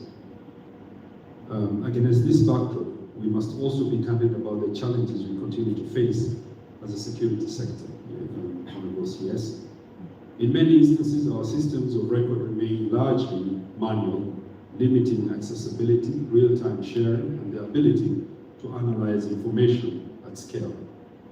Investigative capacity is also constrained by gaps in specialized technical expertise, while incomplete digitization and limited integration of systems continues to hinder the timely flow and effective use of critical information. And I think continuously as we went through the booth, the CS kept asking where you got this data from. And I think it has come to his realization that it is important for us as a government to fast track pulling the data, somewhere where we can have a one-stop solution to being able to analyze effectively. Ladies and gentlemen, taken together, these realities point to a fundamental shift in how we must approach national security and prosperity. The question before us is no longer whether to adopt artificial intelligence, but how quickly and how effectively we can integrate it into the core functions of our state and society in alignment with our national interests. Encouragingly, what we have witnessed today through this hackathon is that the expertise required to advance our development and security priorities exists within our own country. And we have the ability to develop homegrown solutions to our complex national challenges. And I saw the cancer screening solution that was there, that was amazing, from making and manufacturing the microscope to integrating AI solution in scanning cells. We also saw the sign language solution that was amazing, and also the social media and hacking solutions that were displayed. And all these are are solutions that are required within our own environment.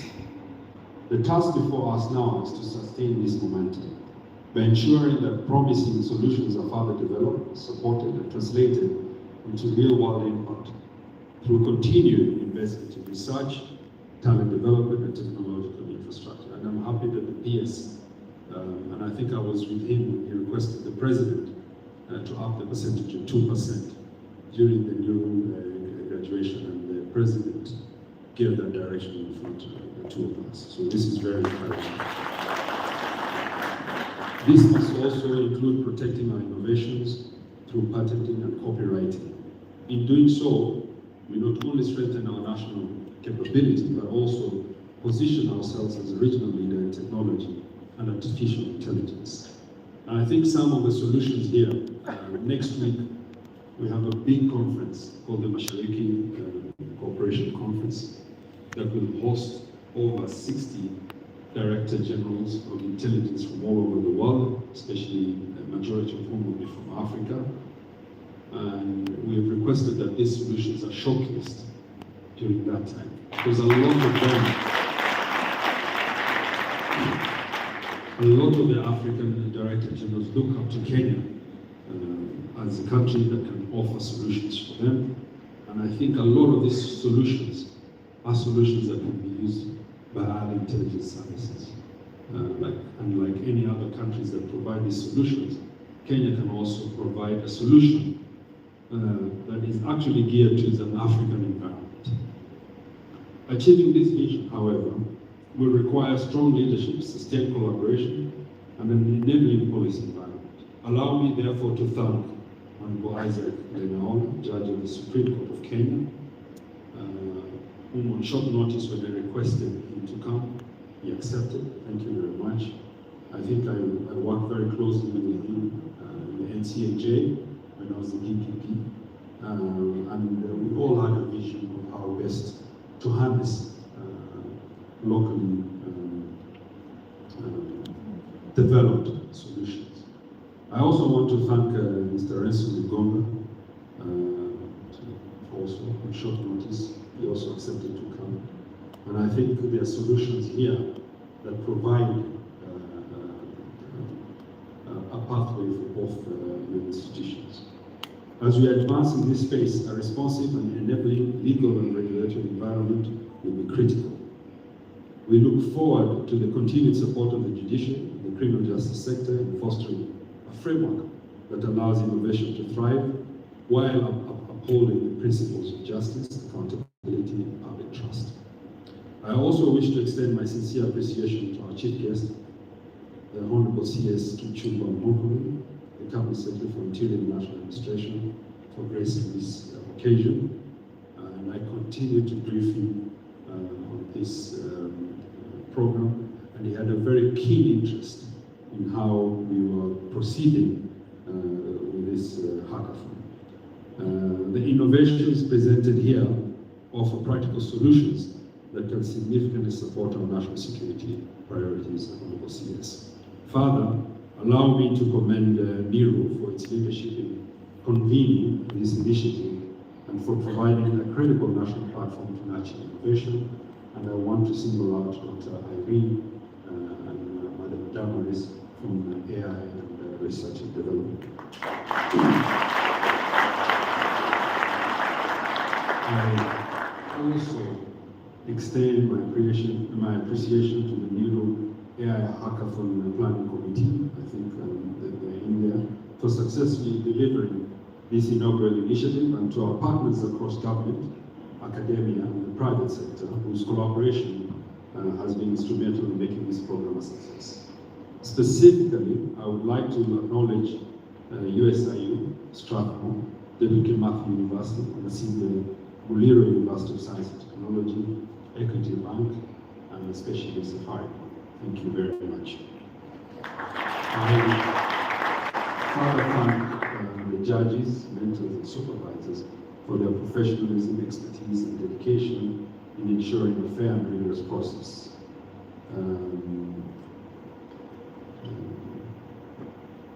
And I think you will all agree that the judges who sat here are people of high caliber and talent. I also want to thank Lorna. I kept sending people to make sure that the requester to come and attend. Thank you very much for attending and for giving us your time despite your busy schedule. Appreciating that she comes from the private sector. Thank you very much for your time. To the participants, I commend your discipline, resilience, and commitment throughout this journey. The solutions you have developed demonstrate not only technical capability, but also the strength and promise of our local innovation ecosystem. As you move forward, I encourage you to take the feedback provided seriously and use it to strengthen your solutions to a real-world implementation. Your passion and dedication are evident, and while we are only awarding a few today, the contribution each of you has made is significant indeed. And in this journey, I think we are all winners. And I hope this also provided opportunities for you. And as Lorna said, don't be afraid to ask. Ask. You don't know what you might end up getting. And don't give up. Patience and perseverance is very important. And I guess that's why she's where she is today. I think for some of you, it will help you develop the products that you have further. For some of you, maybe, depending on your talent, you might end up working alongside some of us, whether at the university or at the service. And I think a lot of you, I'm sure, will be successful in your endeavors. This was commendable, and the talent that we saw here, especially from the youngsters, is very, very encouraging. And I think the CS will agree with me that we can see very productive Gen Zs. And we are happy for that. And we will be there to support you. And I want to assure you that we shall ensure that this goes beyond the hackathon. And next year, hopefully, now that I have learned 2 new words, we will see how we can bring both soft and hard tech and see how they can be integrated. Is that possible? Or am I? Yeah, so that we will probably see some robots here and there integrate AI into them. Sinisawa. And I think those of you who didn't make it, hopefully when we open the next one, in the course of the year, you will apply again. Don't give up. You never know. And maybe if you go and improve on the product that you have, you will probably end up being a winner here. And we are all winners, as we say. As I conclude, this hackathon has demonstrated what is possible when individuals, government institutions, and the private sector work together toward a shared national objective. And I want to thank the private sector for agreeing to work with us.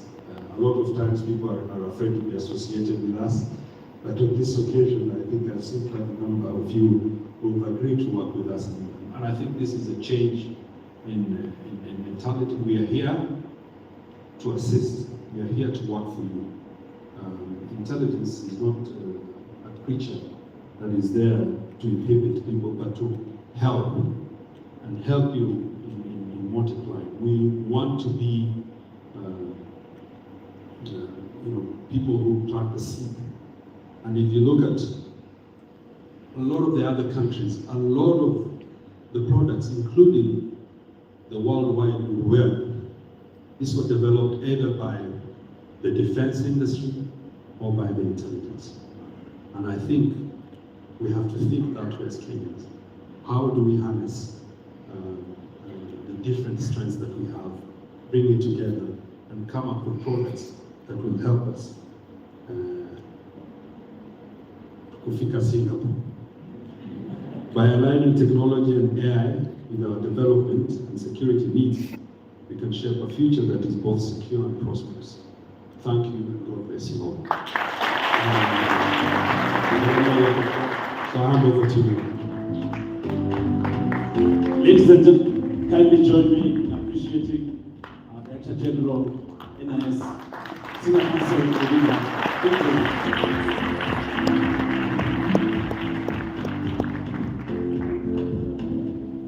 Thank you. And now we've arrived at that moment. I want to build excitement. I want to build anticipation.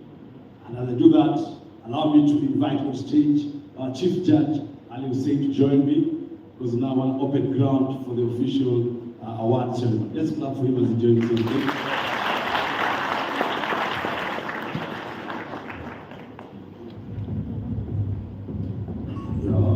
I can feel it. I can feel it. So, just as we are here,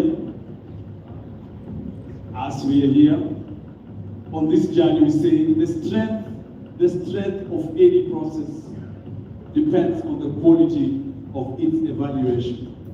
At this juncture, allow me to just introduce all the brilliant 8 judges who are involved in the evaluation of our 15 finals, and also who are able to pick for us our winners, this AI Hackathon. Let's play the video on stage now. Thank you. In a world driven by innovation, great ideas demand great minds to evaluate them. Meet the distinguished panel of judges for the AI Hackathon. Leaders, pioneers, and visionaries shaping Africa's digital future. Ali Hussein Kassim, a powerhouse in fintech and technology. Ali is the CEO of AHK Corporation and chairman of both the Fintech Alliance and the Association of Fintechs in Kenya. He also chairs the Kenya ICT Action Network and serves as Vice Chairman for Eastern Africa at the Africa FinTech Network. With over 2 decades of experience, Ali brings unmatched insight into Africa's evolving tech ecosystem, championing bold Pan-African innovation. Juliana Rotich, a globally recognized technologist and thought leader, a Director's Fellow at MIT Media Lab, and a TED Senior Fellow. Juliana currently chairs the World Economic Forum's Global Agenda Council on Data-Driven Development. She is the co-founder of BRCK and Ushahidi, platforms that have transformed how Africa connects and responds to crises. Her influence spans global advisory roles, making her a true architect of data-driven impact. Dr. John Olukuru, a leading voice in data science and analytics education in Kenya. With over 16 years of teaching and industry experience, he heads data science and analytics at Strathmore University Business School and directs its Risk Management Center. From banking to public sector collaborations, Dr. Olukuru has trained and guided institutions in harnessing the power of data to drive decisions and innovation. Joseph Mathenge, a cybersecurity expert and strategic leader, currently serving as Chief Operating Officer at Seriano Limited, with extensive experience across Africa, including his previous role as Chief Information Security Officer at Airtel Africa. Joseph has led security operations across 17 countries. He brings deep expertise in digital risk, resilience, and securing the future of African enterprises. Dr. Simon K. Nyambura, a distinguished leader in international security and peace building, and director of the IGAD Leadership Academy and Center of Excellence for Preventing and Countering Violent Extremism. With over 18 years of experience, he works at the intersection of policy, leadership, and regional security, driving ethical, values-based leadership across Africa. Ruth Kirui, an aviation systems engineer and digital transformation leader with deep expertise in AI, data science, and automation. A Columbia University alumna, Ruth integrates advanced technologies to solve complex challenges and expand access to innovation. She is passionate about inclusive AI-driven solutions and was among the key contributors in conceptualizing the AI Hackathon framework. Oscar Otieno, Senior Deputy Data Commissioner at the Office of the Data Protection Commissioner, leading complaints, investigations, and enforcement. With over 18 years of experience across public and private sectors, including banking and PwC, he is a certified systems engineer and information systems auditor. Oscar plays a key role in shaping data privacy and AI governance frameworks, ensuring innovation is anchored in trust and accountability. Together, these judges represent the very best of technology, data, security, and innovation. This is where Africa's AI solutions are built. This is the Niru AI Hackathon. Let's kindly appreciate all our judges.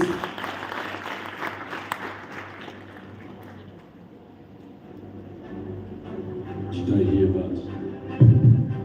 And before I invite the Chief Judge, at this juncture also, I want to talk about the participants that the 8 judges were evaluating. That was yesterday. We had 15 finalists, out of which our chief guest, distinguished guest, ladies and gentlemen, want to showcase our 15 finalists who were evaluated yesterday. Our solution is a low-cost AI-powered digital microscope for cancer and malaria diagnosis. Our presentation was nice. At first a bit tense, but now we managed to pitch on time. I've done quite a number of hackathons before, so the Niru hackathon specifically has been challenging.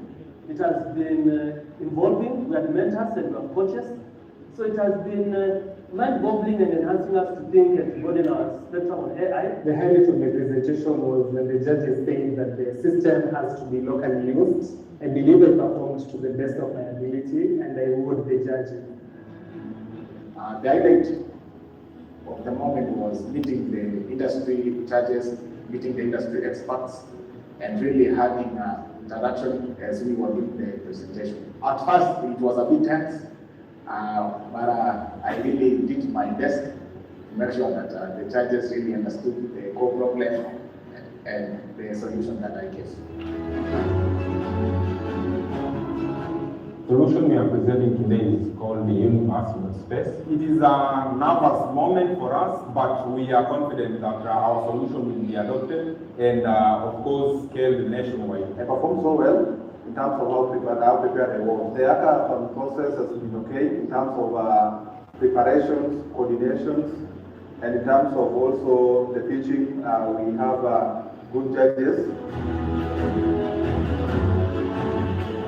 The presentation was amazing. We got to present the panel of judges. It was a real delight to showcase what we've been able to work on in the last few months. I'm a final year student at Kenyatta University, and my solution is Veritas AI, whereby I have come up with a national financial fraud management and compliance system. I think for me, I've performed well. I think I'll be able to emerge among the winners. What stood out for me was when one of the judges decided to share our own personal experience at Kapsabet School of the Deaf. This really touched me and gave me the motivation to move forward, as it showed me that this isn't just about a competition. There are real people waiting for this solution to be launched and deployed. First and foremost, expectation is our solution to be implemented in Kenya. I think it's time in Kenya we stop using foreign solutions, start supporting Kenyan tech. With me today is the National Security Intelligence and Integration Framework. It's a project entailed to bridge the gap between the government and the people, and also we try to bring policing to the people through the help of our Citizen Link app, that citizens can report any incident or any crime conveniently at their own pace. My expectations is that we win this thing, being my first hackathon. To be honest, I'm feeling a bit nervous, but I'm trying to handle that well. I'm hoping the judges will see the potential in my project. The fact that I was selected to be among the top 60 shows there's a bit of progress.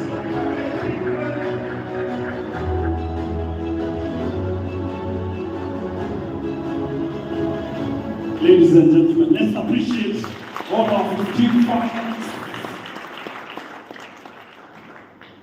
I can feel the atmosphere. DJ, help me. I want to build this atmosphere right now. I want to create anticipation. I want to create anxiety as we arrive at this defining moment. After 6 months of this rigorous process, it has come down to this defining moment. Ladies and gentlemen, let's now appreciate our Chief Judge, Ali Hussein, as he takes us through the award ceremony. So first, let me just reiterate, everybody's a winner here, including myself.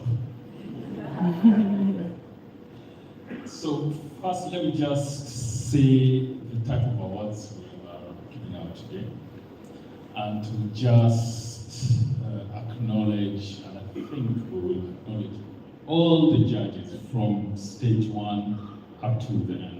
I think everybody has done a fantastic job, and it has not been easy. I think yesterday we left at close to 8 in the evening. So when I see us, just know that nothing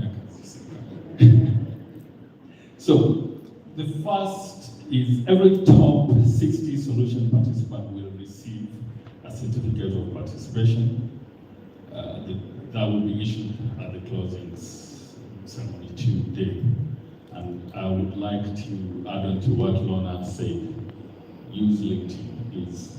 Splash that certificate on LinkedIn. That's part of your passport towards greater things. Then there is going to be an award from Strathmore University. This is a special award that would the VC's representative, Dr. Willam, I'll give you a moment later to give this award. The third, there's going to be an award for each track.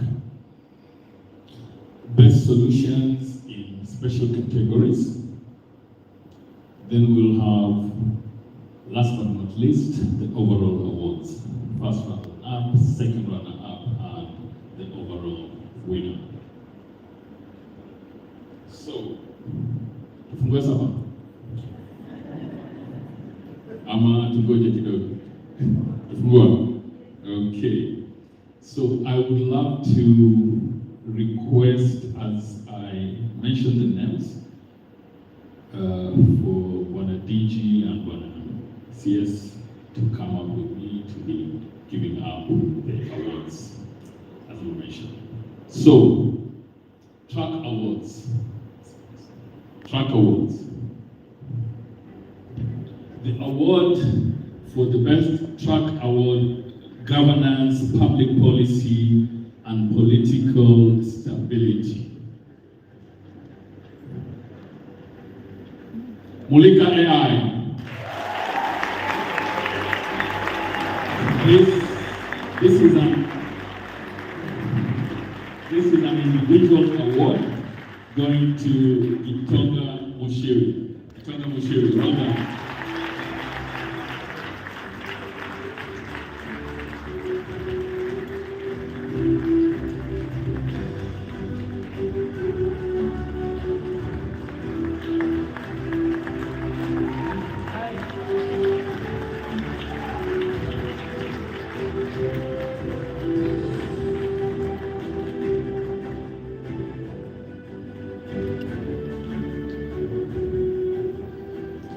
The second track award, security, safety, and policing, goes to Predator I.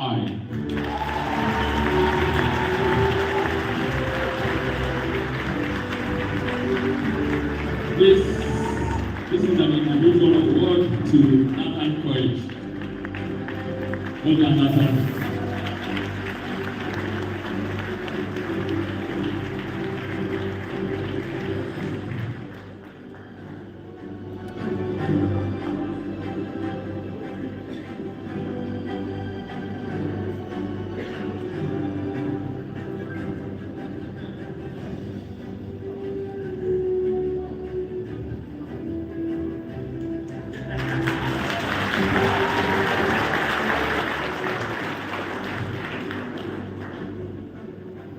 Track cybersecurity and data protection. Sentinel AI.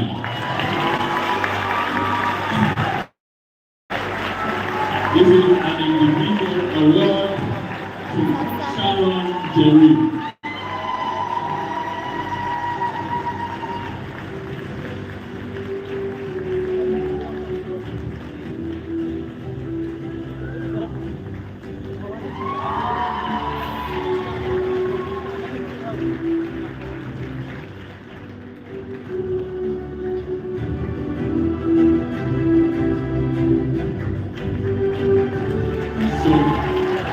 I was telling Sharon yesterday as part of our comments as judges that she needs to think beyond just power grids.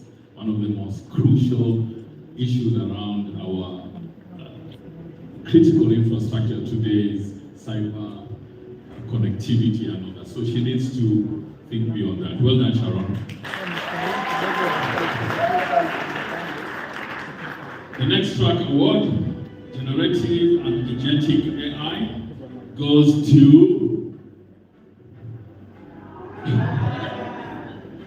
Rewell AI Labs. This is a team award. Rewell, Ammo, and Pauline Odanga. Well done, guys.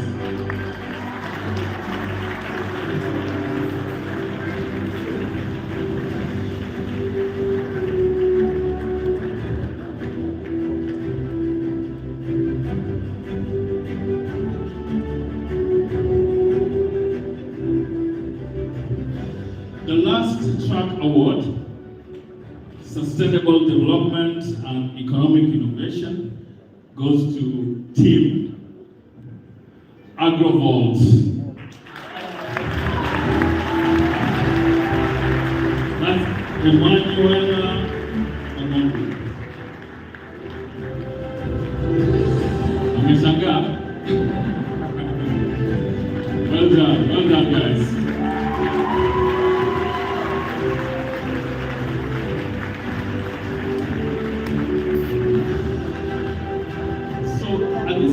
us say that one of the things that we discussed is that no single solution is going to receive 2 awards, and that's going to be,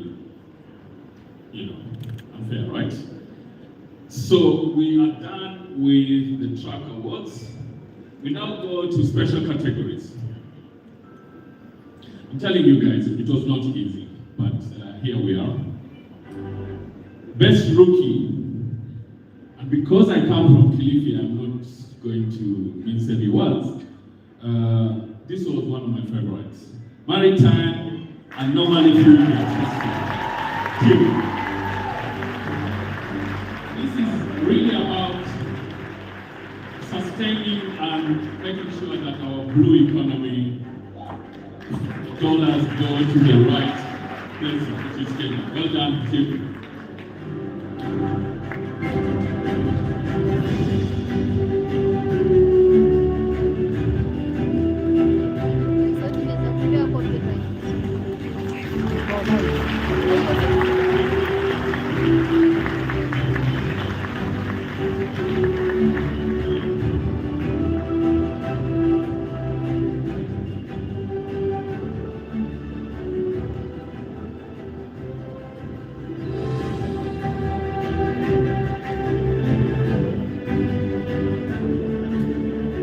The next special category is again one of my favorites. Female Individual Award goes to Scarcity Individual.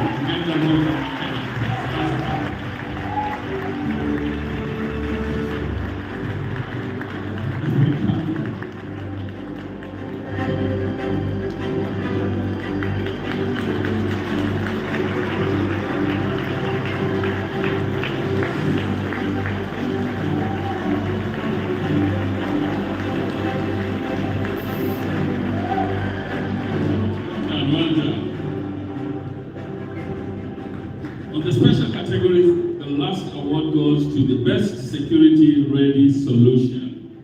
Goes to Threat Intelligence Fusion Center. Oscar Moretti, Morris White.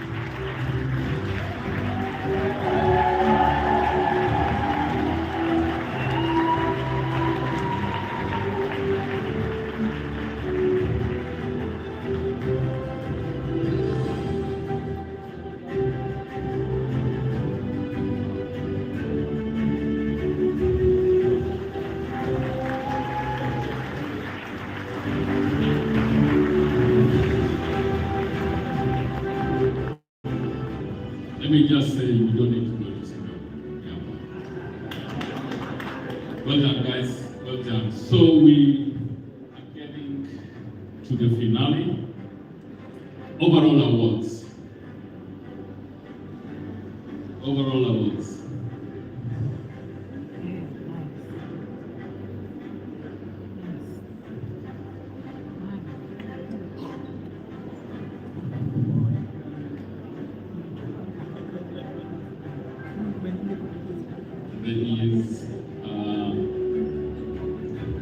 There's a hospital there for actual terms, if you need, for anyone. Second runner-up, Veritas AI, Kelvin Mulama.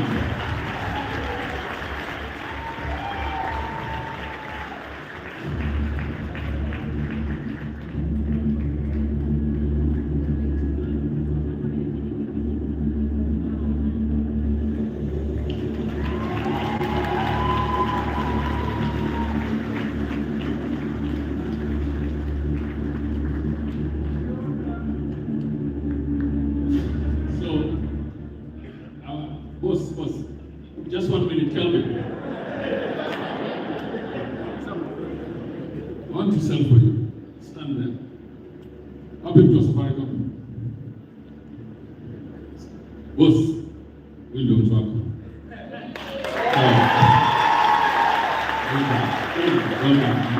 This solution was fantastic. If we can have such thinking, we'll put an end to all this swing swap nonsense that we seem to be having in this country.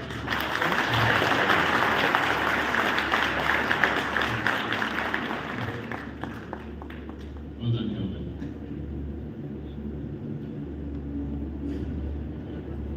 Runners up.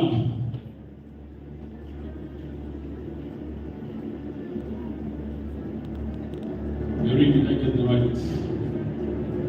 Mary, are you sure I got the right one? Yeah, sure. Okay, great. What to sign?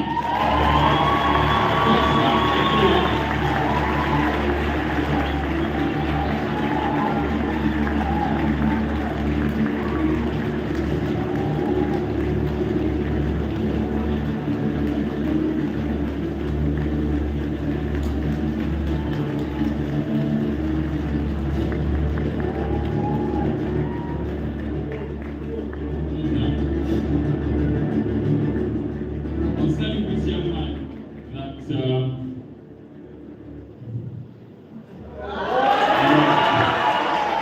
I was telling him that his solution is so fantastic. He just needed to tweak something in his presentation. Do you remember what I said? What did I say? The avatar. Yes. But otherwise, fantastic.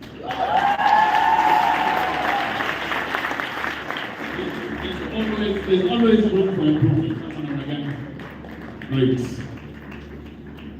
And now we come to the grand finale. Drums, please. Drums like Africa, proper drums. Ahmed, Salim, get the drums.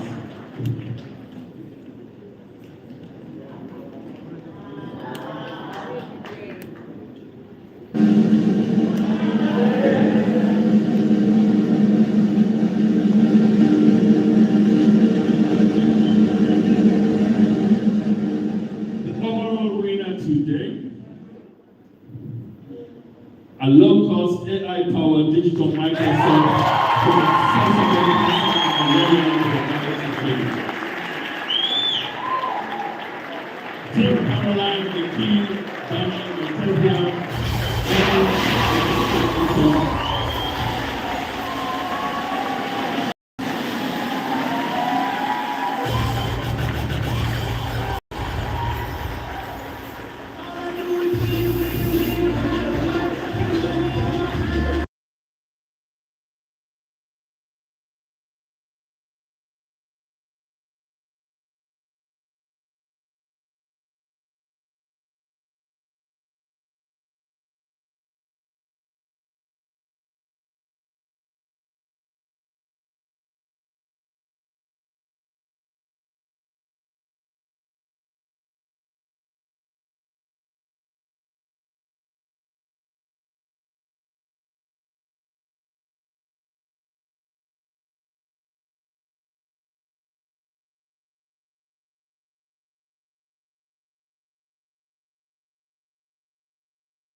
What stood out for most of us judges about this solution is actually looking at a problem, identifying it, and dealing with it in such a cost-effective way that everybody was like, why didn't we think about that? It was that thing. Now, our challenge to them is now how do they take it to the market beyond Nairobi. Guys, you know, Kenya is not Nairobi, and these guys have proven it. These guys are coming from Nairobi University, right? Yeah. So, Devolution has seen how talent can be harnessed and brought to the fore across this country. These guys just did it for us. Guys, you're next, and with the help of all of us here, is to now commercialize it, not just nationally, but beyond this country. Asante sana.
very much. Please let's appreciate all our winners.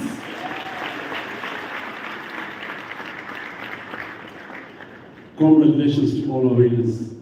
Ladies and gentlemen, it's now my pleasure once more to invite our DG. Just come and invite our chief guest to present the speech. Let's clap for our DG as he comes.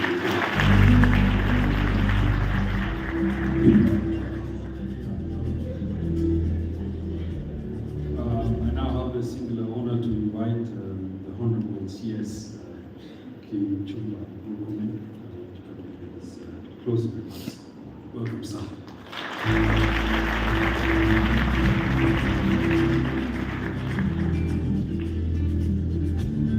Thank you very much, DG.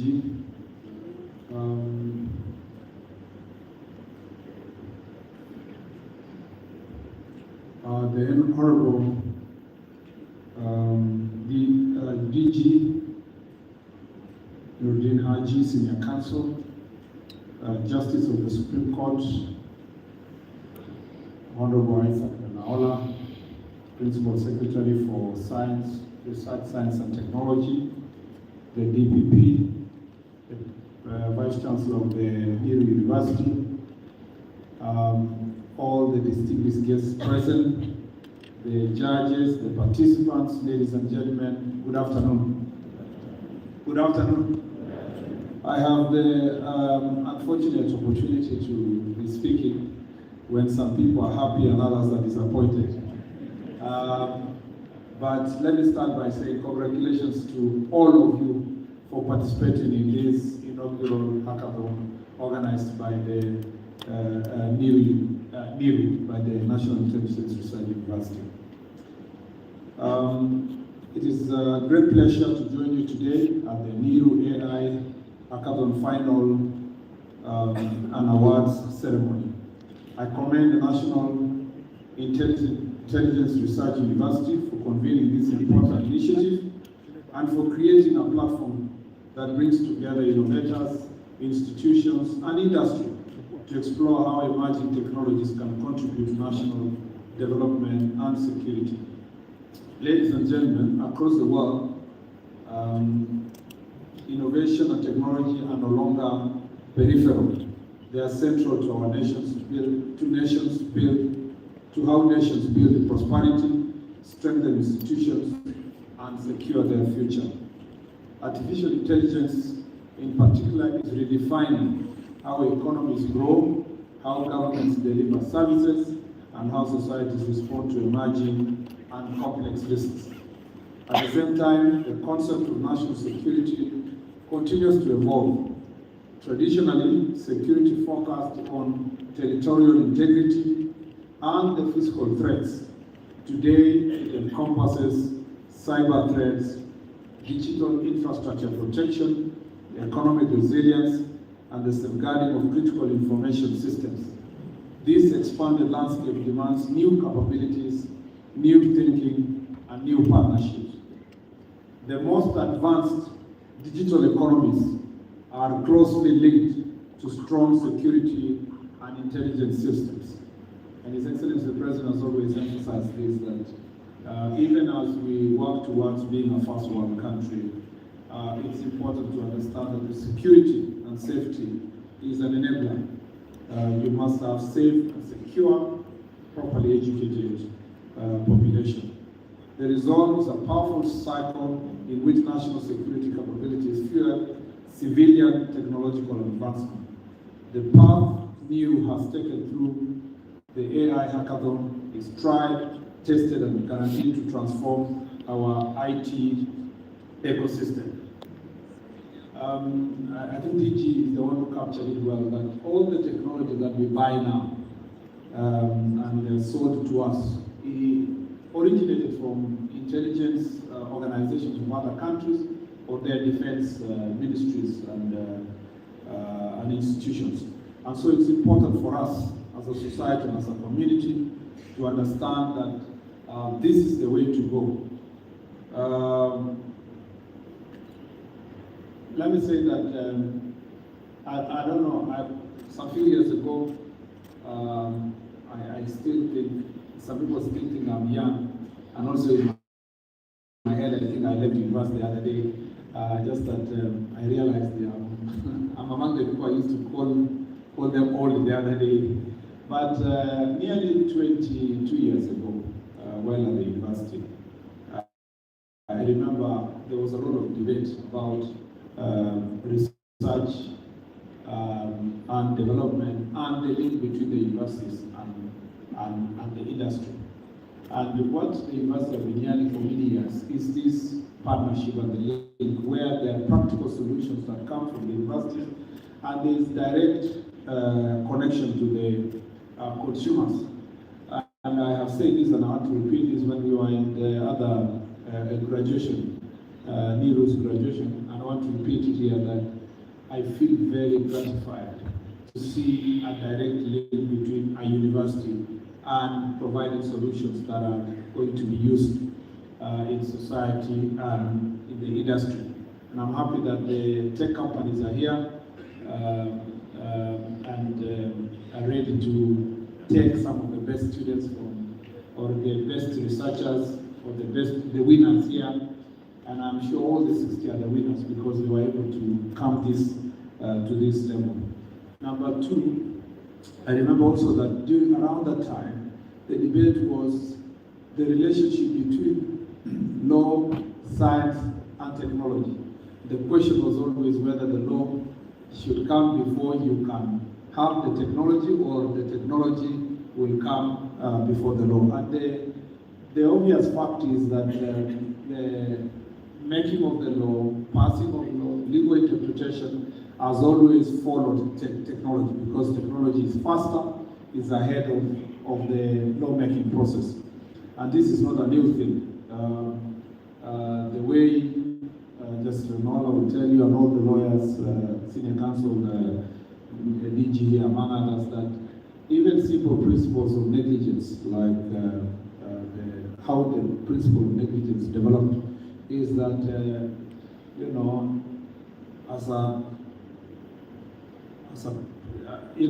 initially the total negligence had to be linked to a contract. Then manufacturing grew very fast. Then goods being manufactured affected other people. So the society was grappling with the question, what do you do where there is no contractual obligation relationship between the persons affected as a result of a negligence from a manufacturing company? And that's how Lord Atkin had to become very creative in the neighbors principle. So I think that listening to Justice Lenaola, there is a need for, again, legal reform in this area to think about what are we going to do to the AI system. Before I actually complete reading the remaining part of my speech, some of the things I thought through when Justice Lenaola, the DG, and others were speaking is that it is now a reality that we have to think about the legal reform and the legal environment we are operating in, especially when you think about things like you have a situation like we have where now you have vehicles that are manufactured that are self